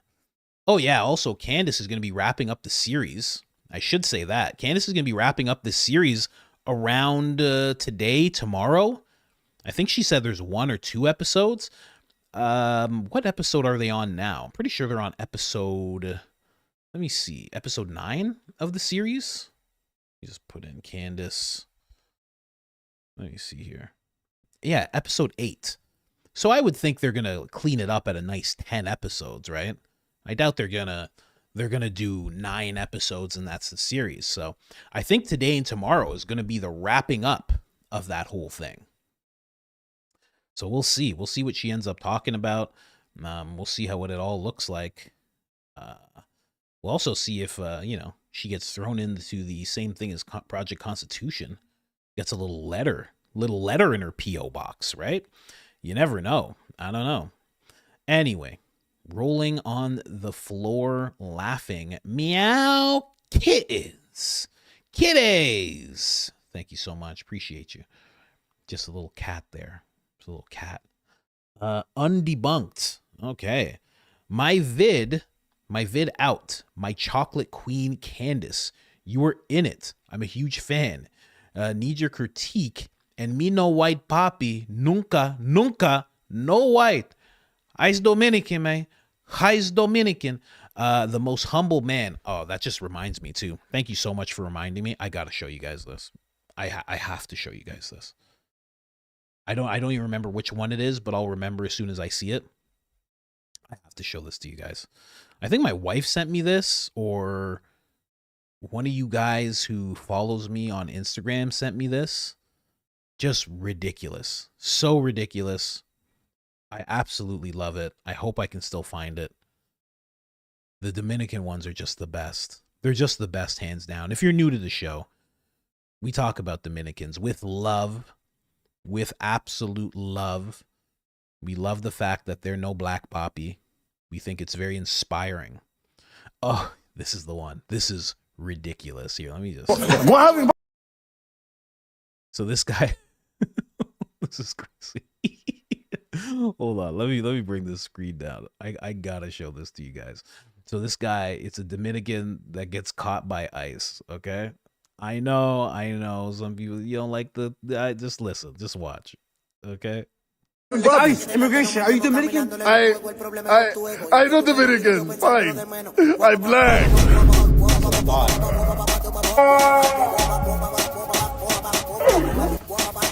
Wait, what?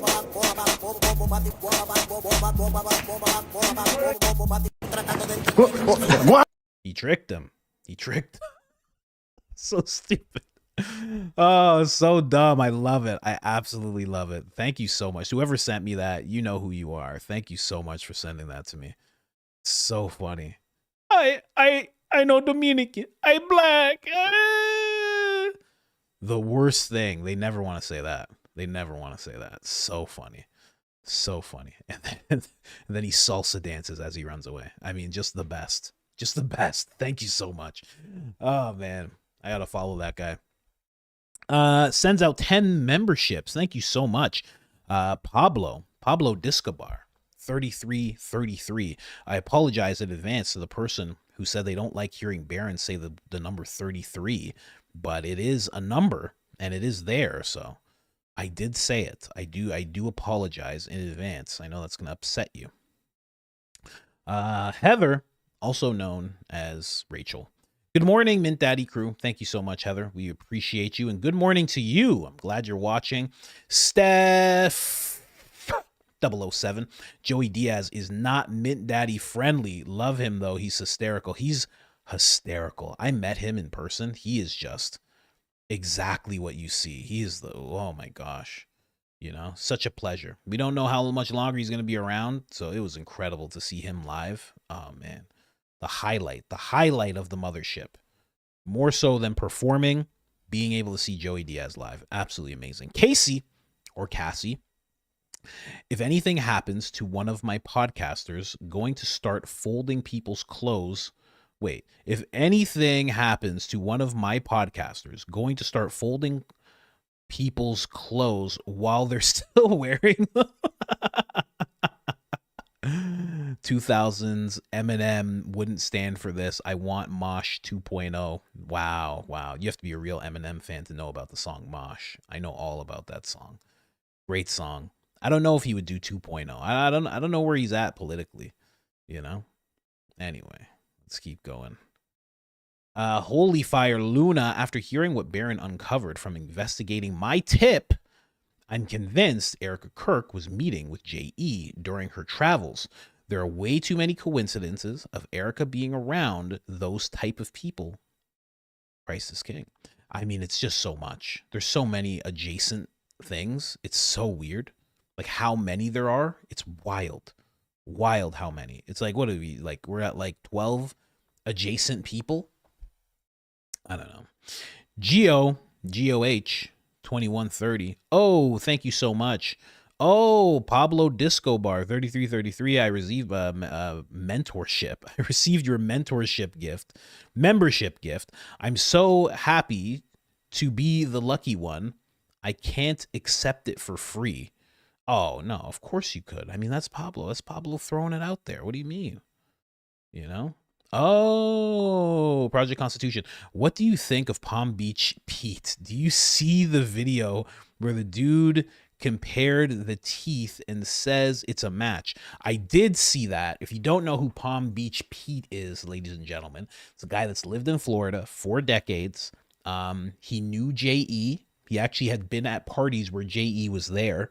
Although, as far as I know, they've never been pictured together. This guy is an exact lookalike of J.E. And somebody saw, because he's been doing interviews recently, somebody saw him in a car. He got wind of it. He was like, hey, I'm not J.E. My name's Peter, blah, blah, blah. And he's been doing interviews, and somebody saw him talking. They froze it, then saw a picture or an interview of J.E. talking, froze it, and the teeth actually do match up. The teeth match up. I don't know what you call this. This part in their face matches up. The nose, not so much. But yeah, they match up quite a bit. They look very much alike. Pete is a little skinnier, but a lot of people are like, this is a dead ringer. This guy is a dead ringer, and it has to be J.E. I don't know if he would pop up like that. I don't know if he'd be ballsy enough to go into Florida. And if you were to get reconstructive surgery, why on earth would you just look like yourself? Like, ew, like what? I'm just saying, listen, I'm not saying anything bad about the guy, but it's like, you have an option. You could say, Henry Carvel, please. Thank you. Bye. And just go to sleep and wake up with a chiseled jaw. You know what I mean? They can do wild stuff. You know? You could be like Brad Pitt when he was 25 years old, please, bye, and just go into, and wake up and be good, right? I don't know. You could be like Tom Holland. Listen, you may not like the way Tom Holland looks, but he looks better than J.E. Like, why would you, you know what I mean? I'm just saying, make yourself look a lot better if you're going to do that kind of thing. But you never know. You never know. I think the real question is there a relation? I think there is some kind of relation. That's what I'm thinking. Project Constitution. Fleet, though I know how wonderful, how this wonderful community feels, I would like to know what you thought about Tucker video I made of your impression. I'm still dying from that. Which one? Did I see it? I think I saw it. Let me see.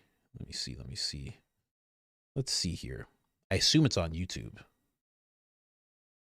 Don't copyright me, Fleet. Fleet's Hollywood now. Copyrighting people and stuff. How does your channel? Okay, your channel's there. We got subscribed 35,000. Make sure people can't see those metrics there. I have a technology. I can see people's views. See how much they're making. See how many minutes their videos is. See what rank they are. You are 1.3 million. Okay, that's your 1.3 million. That's your subscriber rank. So you're in the top 1.3 million of creators, just so you know. And that is actually pretty good, just so you know. Baron for King. Hunter Kozak. Oh, you guys are releasing a bunch of songs of Hunter Kozak. Is this the one? Tucker loves hummus. Oh, yeah. See this. Well, you got to read the room. You got to know who you're addressing when you say these things. Know what I mean? Believe you me, Tucker was at the memorial, Charlie Kirk's memorial, if you guys don't remember. He was at Charlie Kirk's memorial, and he said, well, Charlie reminds me of the story of Jesus. And Tucker went on. This is a wild thing to say at the memorial. Wild thing to say. Tucker just doesn't care. And he goes, well, I think they did the same thing. I think what they did to Jesus is what they did to Charlie. They saw this guy speaking the truth, and they were like, shut up! Tucker always does that. Shut up! So they said, what can we do to shut this guy up? And they said, I know. Tucker goes, I know. We'll kill him. Tucker said that in front of the whole memorial. And boy, did people come down on his head for what he said. And you wouldn't believe what they called him. They wouldn't believe what they said he was anti because he decided to say that. But then when BB does it, it's just like, oh, well, he's just quoting a book. Come on. Tucker was quoting a book too. It's a very well-known book as well. It's pretty thick. No matter what version you get your hands on, it's a pretty thick book. He was quoting a book too. But people felt like you shouldn't have said that. Well, I'll say the same thing with BB, 100%. It was not a thing he should have said, Tucker's laugh was wildly inappropriate. It was, but listen, Tucker has said many times, he's like, my kids are grown. There's nothing you can do to me. I will do whatever I want. He's like, I'm a free American. He does not care. No one's going to stop him. Just right in the middle. Massive thing, massive scream behind him. The scent of pyrotechnics all around him, smoke settling onto the crowd as they breathe whatever that stuff is in. And all of a sudden, he's just like, he literally goes, oh, I know what we'll do. He's like, this is what they said in regards to Jesus and Charlie. I know what we'll do. We'll kill him. It was crazy. It was nuts. What are you doing? Hey, buddy. And then when they were like, you said what you said, so anti, I can't believe you said that. And he was like, I didn't say anything. Tucker was like, I didn't say anything anti anyone on that stage. I've never said anything like that. He said, what did he say? The term was hummus eaters? Hummus eaters, I mean, Tucker Carlson, ladies and gentlemen. That's what Fleet is talking about, in case you don't know. You got to check out, that was half of the video. The other half is on her channel. I loved it. I love doing Tucker impressions. I think they're hilarious. I think he's hilarious. I think what he did on stage at that memorial was just like epic. Tara, welcome to the crew. Ricky 2 Tim, thank you so much. I thought it was absolutely hysterical that he would do something like that, and he was just so like, I didn't say anything. I don't know what you're talking about. I love hummus. I eat hummus with my father. I've ate hummus in Jerusalem. I have no idea what you mean. Yes, please. Thank you. Welcome to the crew. Southern Sister in Christ, you need merch. Friends of the show, and list the clowns. Oh, that would be interesting. That'd be an interesting. Can you sell a piece of merch that has someone else's name on it? I guess if I don't know, maybe like if I put Ben Shapipi, like maybe if you put all their names like that, I don't know. We'll have to see. I have to look at that type of stuff. Yeah. But good idea. That is like friend of the show is actually a good idea for a shirt. I should do that. Riding with that Nina. Well, you guys don't even know what that means when she says that. Her name's Nina, and she's saying riding with that Nina. Oh, you guys don't even know how deep that line goes. That's a Lil Wayne verse right there. Lil Wayne lyric. Watermelons are delicious. I feel attacked, a little bit attacked. Actual friend of the show, not your producer. I know. Gotta be real with you. I listen with headphones. The clips are gonna blow my eardrums. Yeah, they probably are. Is there a way? No, there's not. There's no way to level that out. No way that I'm gonna figure out doing a show 5 days a week for 3 hours. Usually 3 hours. No way that I'm gonna be able to figure it out. Like I have an appointment after this. I have another appointment after that. Candace comes on. Have to prep that recap. Then plan the rest of the show for tomorrow. Then discuss like clips and stuff that's going on with Lance. Oversee some titles and et cetera, et cetera. And then by the time you know it, it's 10 o'clock and I should be getting to bed. Then I end up getting to bed at midnight. And it happens like that every single day. So no, I'm not going to figure it out. If someone else figures it out, let me know. Have you heard Erika Kirk's podcast episode from September 8th? Podcast, monthly meditations on Apple Podcasts. What's it called? On September 8th. It came out on September 8th. No, I should look into that though. Monthly meditations. What does she talk about? Oh, can I go into these comments? What does she talk about? What is it about? I have. It's very alarming. I think she has since deleted it too. Wow. Prejudgment. It completely sounds like she's setting up her defense because she knows the world will be looking at her. Whoa. I wish I knew how to download it. Damn, that's not suspicious. It's insane how much grace people are giving a grieving widow. Wow. So it sounds like a defense thing getting set up. That's very interesting. No, I have not heard that. And hopefully I actually get to hear that. If it's deleted, if someone has a not deleted version, share it with me on X, tag me in it. If there's little clips of it on X, please tag me in it. It would be much, much appreciated because I would love to hear that. Last night's Baron chat was asking about you to make sure you're okay. So sweet. This group was meant to be. Joe knows what's up. Joe R, not Joe. Not Joe. And prayers for Joe Kent. He's a hero. Oh, asking about me? Yeah, no, I just decided to sleep for 10 hours each day on the weekend. It's hard to show up every single day. It's hard.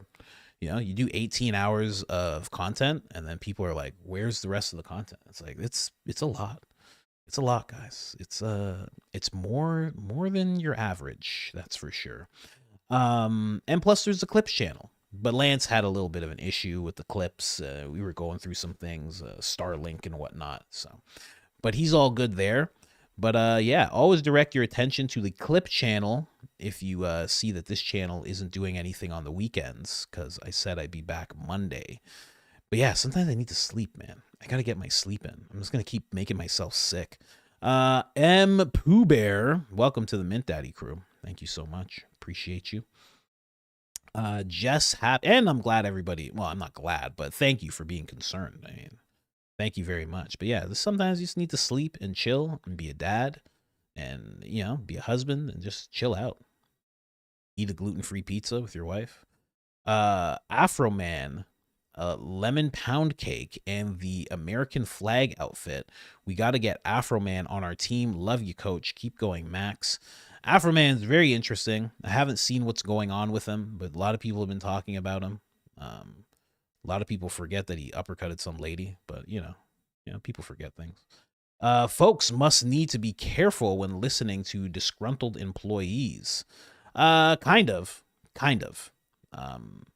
You know, that's like being very charitable to the company. Like the company didn't do anything wrong and the person's just mad. Sometimes people are just angry because the company did a bunch of wrong things. That happens a lot too, right? So, if their story doesn't make any sense, you should be careful listening to them. But if they're just telling their story of what happened, you know, it's in and out, right? But then also, again, we're talking about Dom. He wasn't an employee. He was a volunteer. So it's like, that's where when I say make sure the story makes sense, his story doesn't fully make sense, because why would a volunteer have so much access to Candace Owens information? Like, why would he have access to Charlie Kirk? Why would he have access to Charlie Kirk? And what domain Charlie owned? Like if they really had this thought process that, well, he's white and he can't own Blexit, so now we need this person. He's almost trying to position it like the only reason Candace was there is so she could host Blexit, because Charlie couldn't do it because he was a white guy. It's like, that's nonsense. They didn't meet on that type of tip at all. At all, really. She was just really fiery. She was on fire for conservatism at the time. And Charlie was also. He was like, let's go. And he couldn't find many other people who wanted to go and speak every other day all the time, who really had that fire and could really keep it up and want to debate people and get thrown out of places and get things thrown on them. Like, it was a hard endeavor back then. Now it's like, cool. Oh, I'm going to set up my table.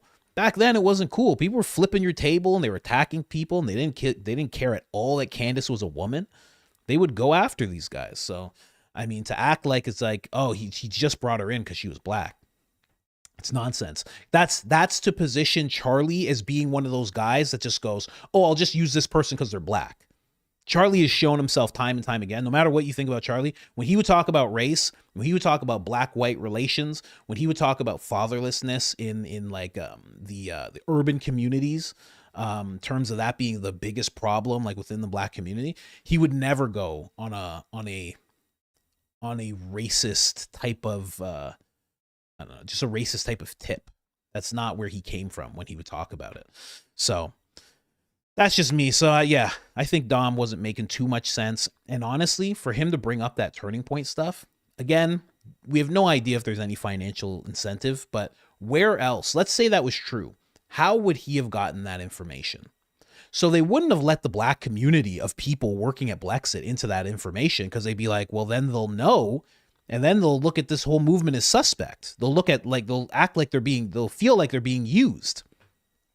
So for him to have that information now, as there's been these turning, this Rolodex of people who are attacking Candace, it kind of seems like he must have got that information from Turning Point as a talking point.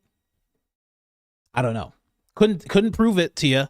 But that's what it sounds like. It seems very, very odd, very, very suspect that he would have that type of information. But I don't trust that guy. I mean, listen, if you have a website and it says if you put the word breaking on something and you say what somebody wants you to say, that you deserve $15,000, I don't trust anything you say. How could I? Just based on that, based on the fact that you think what you have to say to your Twitter audience is worth $15,000, right? For a tweet. Just the fact that you think that shows that you shouldn't be trusted with anything. That's just me. I can't trust you once I find that out. I just can't. But make your money though, you know? Said he rented a yacht the other day for his family. I was like, oh, that's great. You know? Great to be able to do stuff like that. Coach, have you seen the Be Betters video exposing Erika? No, I have not. Where would I see that video? Let me know. I was just finishing up this video with Matt, this ex Turning Point employee. Be Betters Erika Kirk. Let's see if what pops up. What pops up? Be Better. Is it the kid name? Is his name Be Better? Is that who he is? I have never been so. Interesting. It is him. Wow, like the billionaire kid? Okay. All right. I'll look into it. I'll definitely look into it. Dee 60 to 65. Which one is it, Dee? Are you 60 or are you 65? You 63, Dee? I missed you this weekend. I had to super chat Baron last night to see if he had heard from you. Love you, Coach and Mrs. Coach. I actually thought it might be baby time. No. Definitely not baby time. It was just sleep time. I had to rest. I just had to rest and not think about it. Because anytime it's Friday, right, we always have to, like, you know, we take, like, we have to see, like, in-laws and stuff, right? And then every Friday, I end up staying up until, like, 1 in the morning. I still have to be up early, even though it's the weekend. So I end up sleeping for, like, 6 hours. And then in reality, it's like 5.5 hours because you're always waking up when you're sleeping. And it's just terrible. It just keeps on rolling into the next week. So I was like, I can't do that. I can't keep doing that to myself. So we're figuring things out here. But always look to the Clips channel if you're ever searching. Boston PM 24. Fleet needs to add Erika Kirk. I believe that's what you're saying. Add Erika Kirk as Becky Ann Lehman and Lori as what is this? Gladys Lehman from Drop Dead Gorgeous movie. I have no idea what that is. If Fleet knows what that is, Fleet might get it done. She does consider what you guys say. Mint Daddy Crew, Pam Gray's early birthday wishes, Coach. My birthday is April 16th. That's funny. The guy, I think my friend who died, I think his birthday is April 16th. I always say I think. He's like my best friend. I always say I think because he would call me on the 13th because he would forget when my birthday is. So he would call me late and I would always be wishing him a happy birthday. And we would always just, like, in the middle meet and talk. And that's how it always was. And we loved each other, but we never knew each other's birthdays. Oh, it was the best. He'd be like, happy birthday. I'd be like, it passed already. He'd be like, come on, who cares? I'm outside, come on. And that'd be it, you know? Every year it was like that.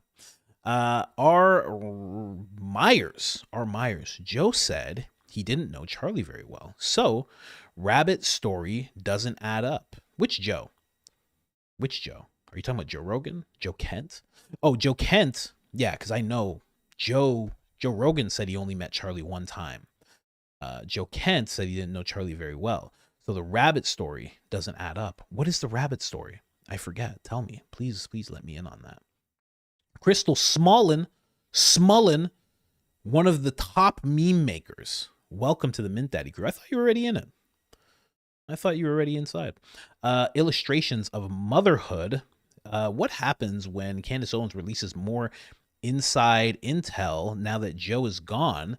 They will lose their minds. Many happy baby blessings to you and Miss Coach. Yeah, that's actually a great point. I didn't even think of that. And that's probably what's going to happen, right? She's going to get another piece of intel and they're just not going to know what to say.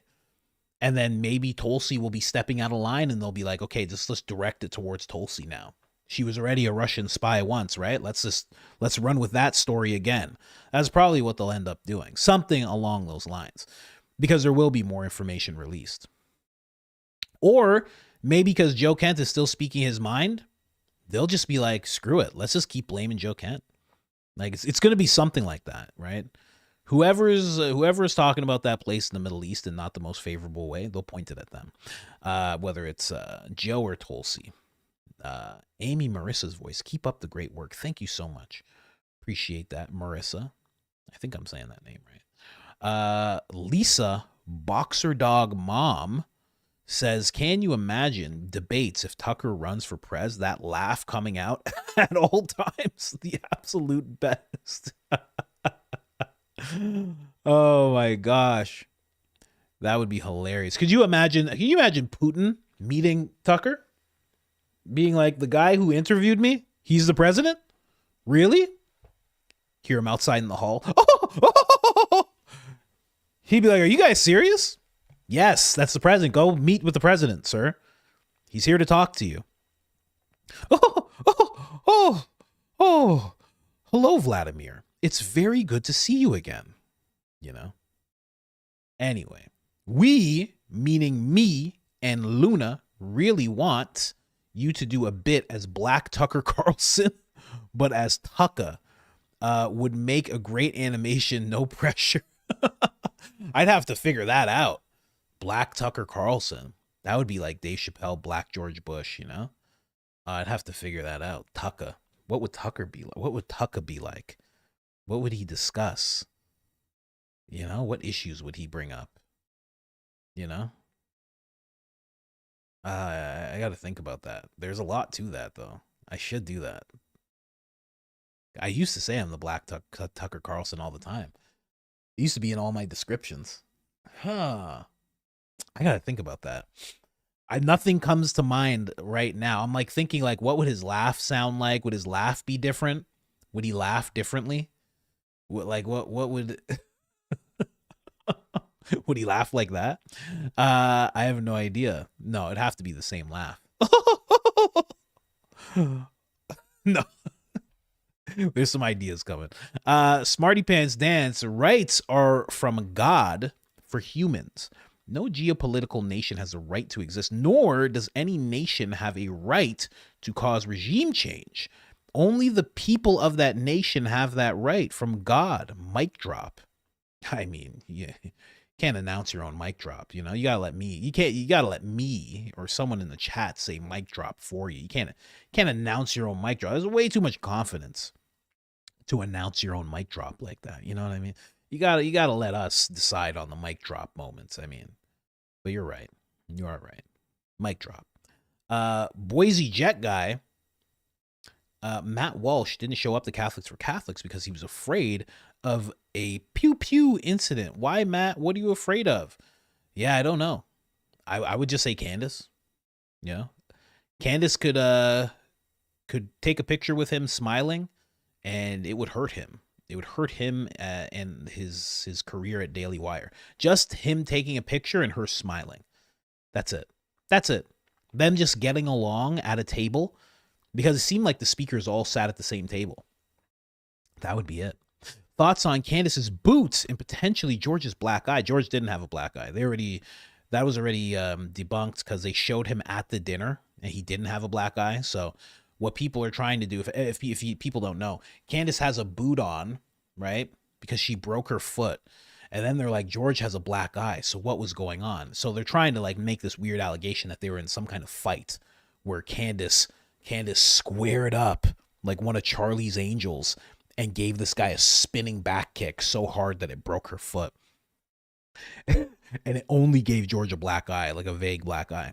But when you actually look at pictures of George at the event, he doesn't have a black eye. So why would he have makeup on at one time? Not if you're thinking enough in this whole media sphere of keeping up appearances, you're going to put the makeup on before you even leave Tennessee, and you're going to make sure that makeup stays on the entire time so no one ever has any inkling. You wouldn't be like, well, in the airport, I won't wear any makeup. And then when we get to the dinner, I'll put on some makeup. And then when we leave, I won't put on any, you know what I mean? You wouldn't do that. You would keep it constant the whole time. So yeah, I don't know. I don't know about the whole boot thing. But yeah, that's my thinking. There definitely, in my mind, wasn't some kind of fight, but you know, it would be interesting. You know, he walked in at the wrong time. Her hair was up. You know, he said the wrong thing. She just jump kicked jump kicking people. You know, she's getting into it with somebody on X. You know, he comes up behind her a little too quick, and she's just like, yeah. You know, breaks her foot in the process. I don't know, man. It's wild. She didn't mention it though, but I don't know. It's weird because I in my mind I'm like, oh, it's weird she didn't mention it, but like I don't mention it. If I'm sick, I don't really, unless I'm so sick that you guys, it's glaringly obvious, I won't mention it to you guys. If I'm hurt, if there was a problem with it and I didn't like have to like jump or anything, I wouldn't tell you guys. Like, you know, my feet are cold right now. I don't tell you guys everything. You know, I have to go to the washroom really bad. I don't tell you guys. You know, like, there's some things you just don't mention to the audience because you're just like, you're keeping it together, you know? Playing Simple Truth, 10,000 likes, please. Please like. I know Black Poppy. Likey.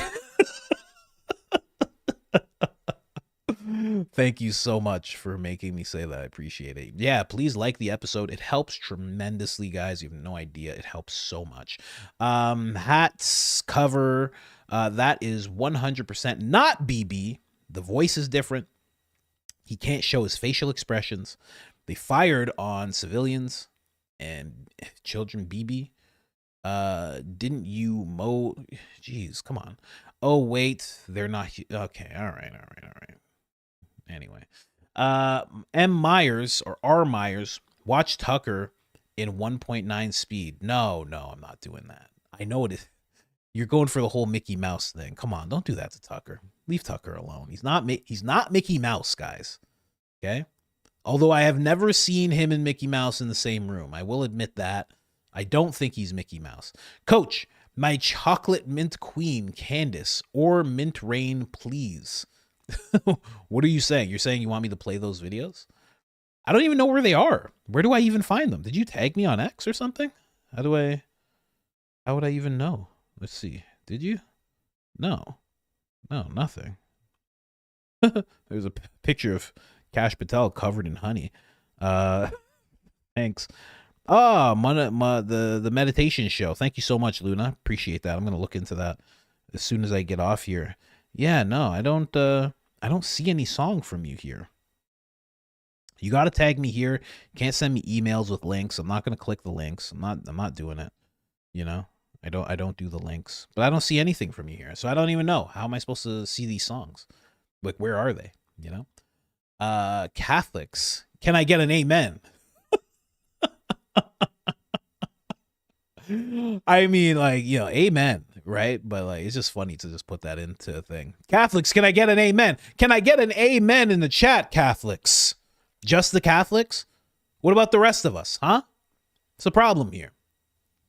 Anyway, and whatever. We won't mess up your amen session, Catholics. Go ahead. Fine. We will not contribute. Get back to work, Toby. Get back to work. Veronica Kelly, peep the pics of BB that I just tagged you in. Yeah, I just saw that for a second. Let me see here.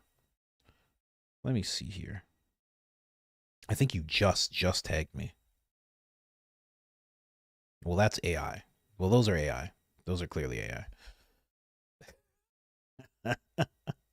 You know you're getting old when you can't spot the AI. Those are clearly AI. That's not a mask. That's AI. You're looking at an AI picture there, right? You're 100% looking at an AI picture right there. I mean, not even a question. That's clearly AI. Clearly AI. I mean, you know, if you're not 40, you're 53 years old, Veronica. 62 years old, can't spot AI. Anyway, let's keep going here. Thank you so much, though. I appreciate it. Let me actually read it. It says, looks like BB got replaced with asset. Yeah, you got to tell me when this was. You know what I mean? It's like it's in a room. This is how you also know that it's AI. It's in a room where he's with a bunch of people, right? The people look real enough, but behind him is just a screen with the world on it and all these red dots. And then another one with all these. This is AI. You're looking at AI. I'm sorry. I apologize. Yeah, it hurts. I have a friend who sends me stuff every day, and he just goes, "This too?" I go, "Yeah, this too, man. What's going on with you?" You know, been my friend for 30 years. Found out he's 65 years old. Can't tell AI. Sandy Olson, love the animation. There you go, Fleet. You're wondering what people think. I love every animation. You have no idea how much I love cartoons. You have no clue. You have no clue, Fleet. You came into my life at a great time. I've been trying to make cartoons for the longest time. The longest time. I never had anybody who could do it and like make the vision possible. Undebunked. LOL, I was nervous. LOL, my chocolate queen Candace is an amazing music video featuring the Battle Bun, you, Fleet, and Baron, and Ian. The Battle Bun has its own cameo just by itself. Where is it? You keep bringing it up. You got to tell me where it is, man. You got to help me out here. Sydney Hollywell, BB, is really born in Philadelphia. Oh my gosh, that's my little secret. No, I think he went to high school in Philadelphia.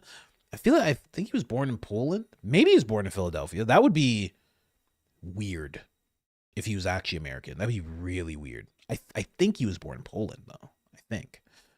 Steph, monthly meditations podcast from September 8th is deleted. I just checked. Hopefully someone downloaded it so I can hear it. Well, Luna, Holy Fire Luna, just tagged me in it on X. So I'll have to check if that link checks out. But I assume you guys are both in the chat. Luna, is that video current? Like, can that be clicked on and watched? If it can, then Luna just put it out there for everybody to see. So you should be able to see it if you just go and check. You know, make friends. Make friends. She's out there. She's out there. She does great work. Gave Baron a tip recently, apparently. Right? We'll see what Baron has to say about that. Baron might be like, she didn't give me a tip. I don't know who that person is. You never know. You never know. But yeah. Tell us, Luna. Tell us, Luna, what's going on.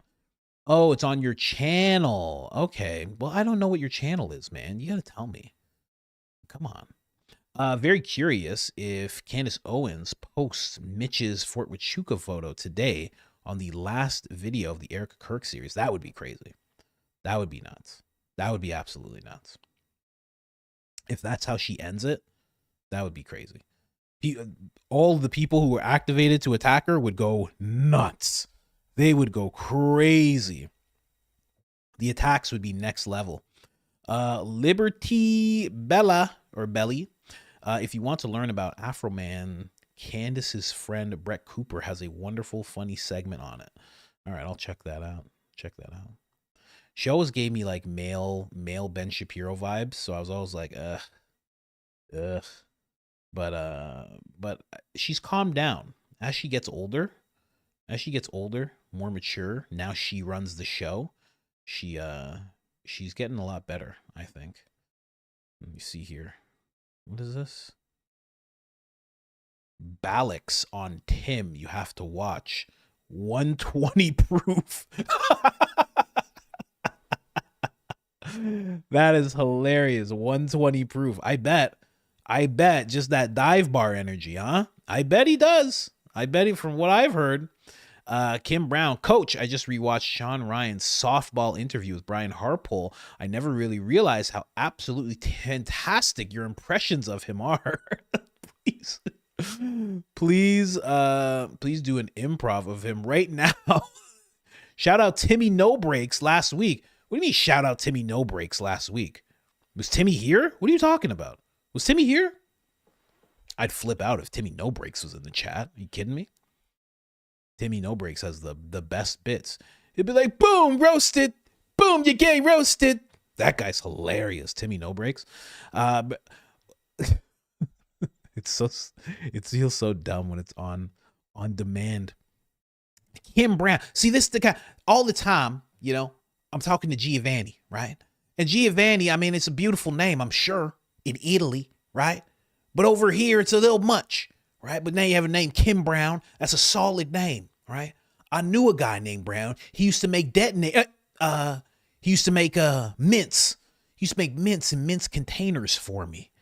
Yeah, he used to make the best mint containers for me all the time. Custom made. They were beautiful. Philadelphia mints. Go get you some. Yeah, Brian Harpole, friend of the show. Big Easy. I had a Blake Nuff of this BS from Turning Point's third team podcasters. Bro, they are so insincere and have weasel type personalities. Yeah, you know, it's interesting because I don't know if I would view them that way if we didn't know all the stuff about them. You know, like I was saying about Erika, where it's like, you know, if you didn't know anything about her, but it's like we know so much about these guys and the things that they've said, and, you know, just like the most recent thing where Candace is like, you deleted this. He's like, oh, I didn't delete it. It must be something on Spotify. Spotify must have deleted it. Oh, that must have been Rumble that did that. Like, what are you talking about? That's not what happened. That's not how it works. You know, they just randomly make things up. Rabbi, not rabbit. Oh, okay. So you're saying the rabbi hole. Okay.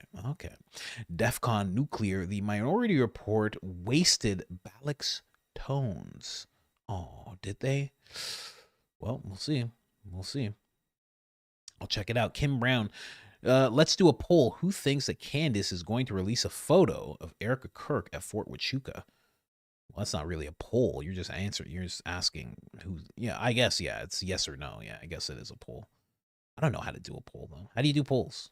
If someone can do a poll, do it. AC Movement 59. I think Candace's show today will be explosive. Also, whose hairline is further back? Bongino's or Stephen A's? Well, you know what? We always tackle the hard-hitting things here. And I think that's a valid question. I think that's a really valid question. So let's go ahead and check that out, because I think that's an important thing to know. Stephen A. Smith, I assume, because his hairline is absolutely atrocious, you know? I always tell guys like this, it's time to come back home, man. Come on home to just being bald. It's fine, right? It's completely fine. Just be bald with us. You get a nice hat, right?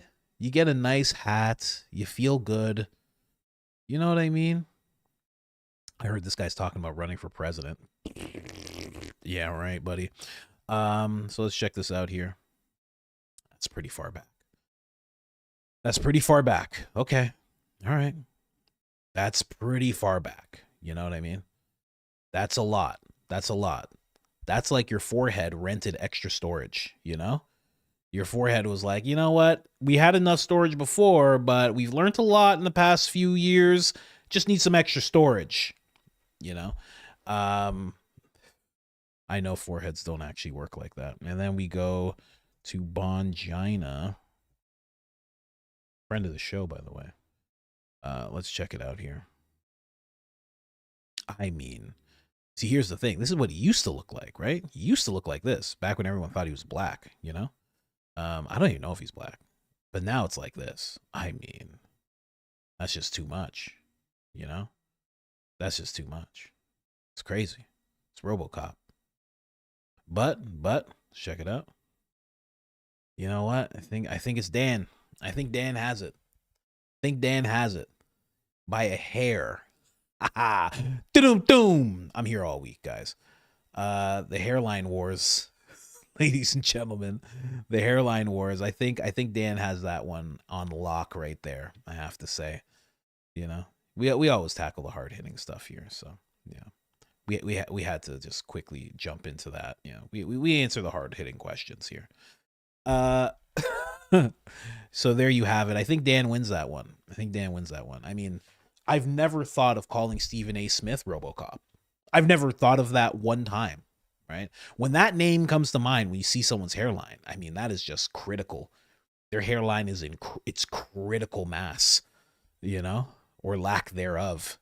Dom had Nibiru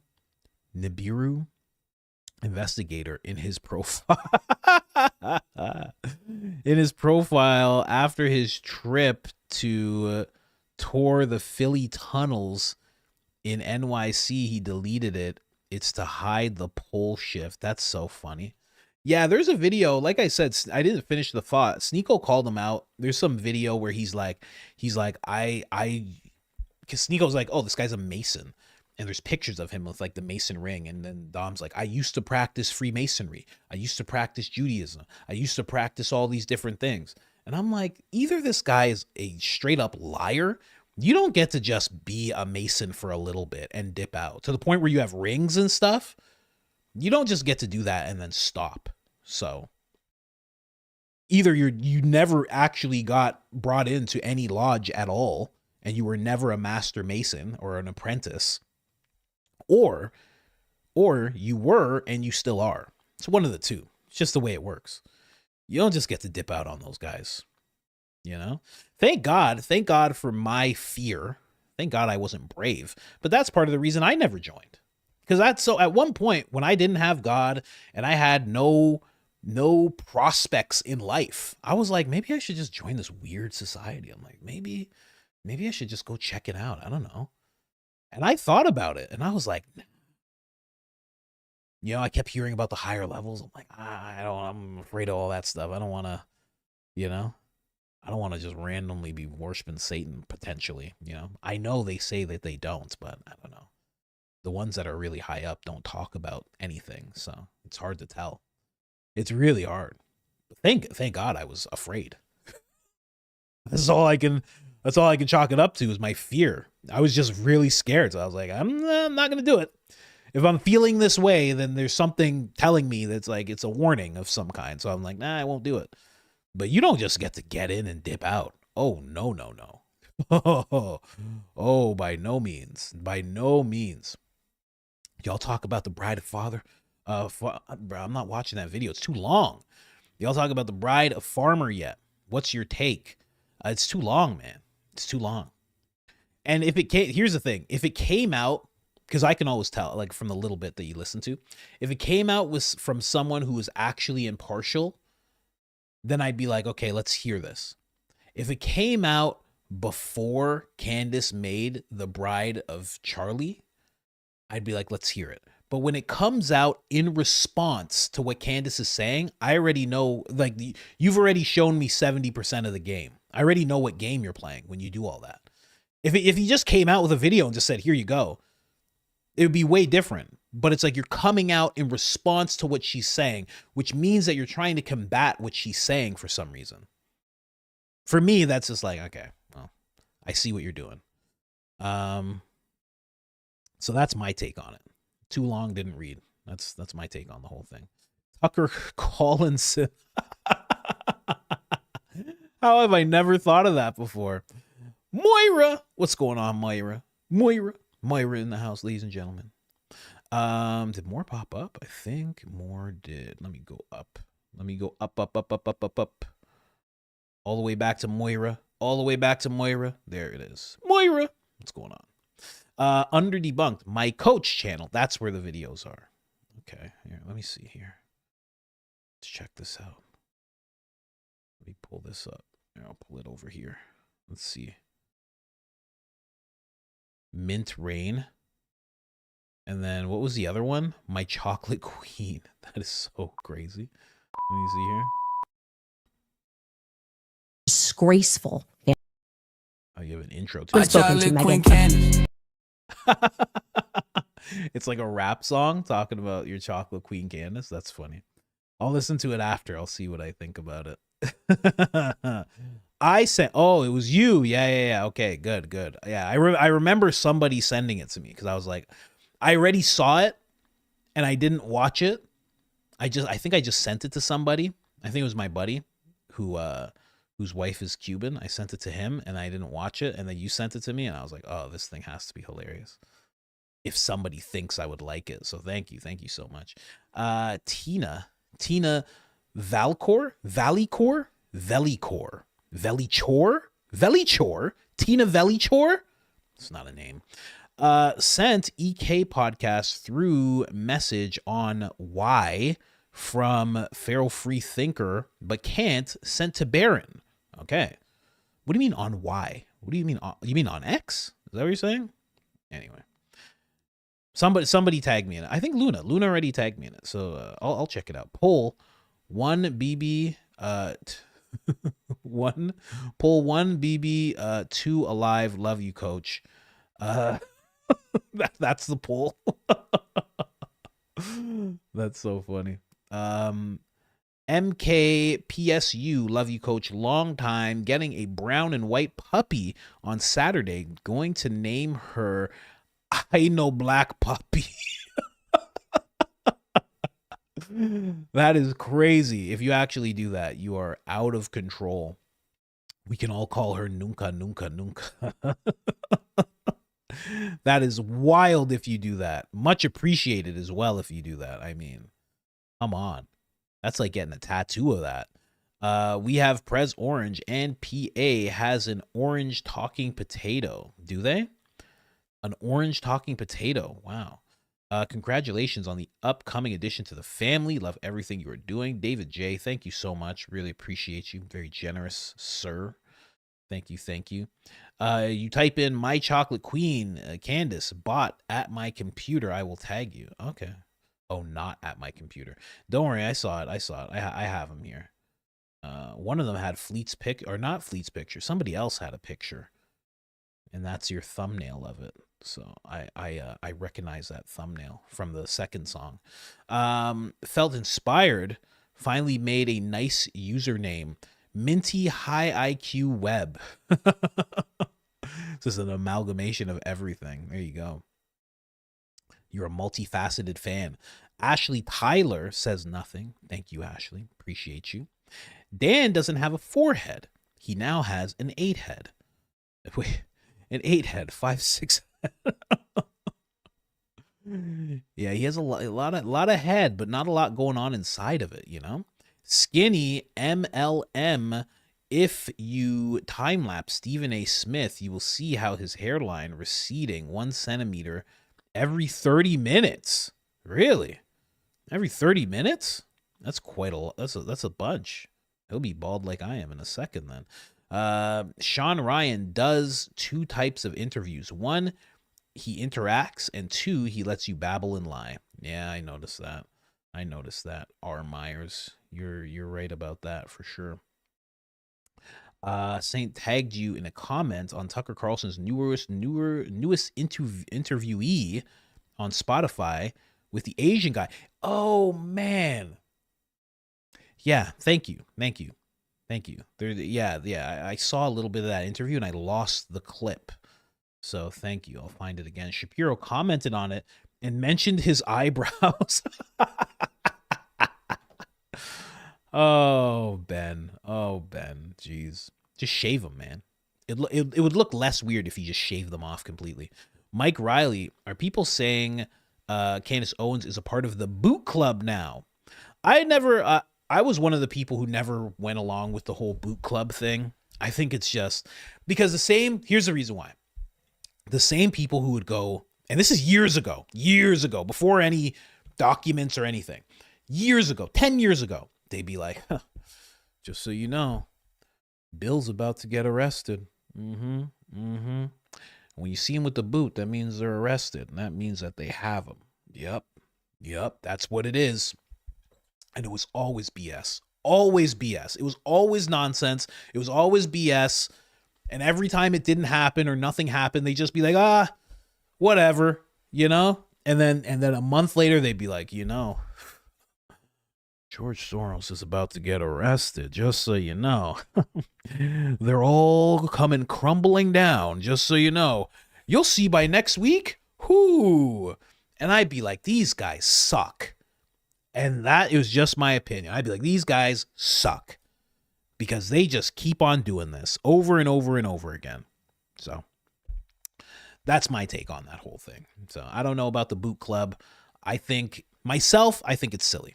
So until I see some kind of proof, like at least show me one person who had the boot and it came off and there was an ankle bracelet. Show me one person where that happened. I've just never seen it before. I just keep seeing boots. So I don't know, man. I don't know. Anyways, guys, thank you guys so much for being here. We just hit 3 hours. I can't even believe we hit 3 hours. I'm telling you, I never think we're going to hit it, and then we always do. Yeah, that's what the boot club is. The boot club is just when you see a celebrity and they have a boot on, they actually have an ankle bracelet on, and they got them. The good guys got them, and they're under arrest, but they just let them move around.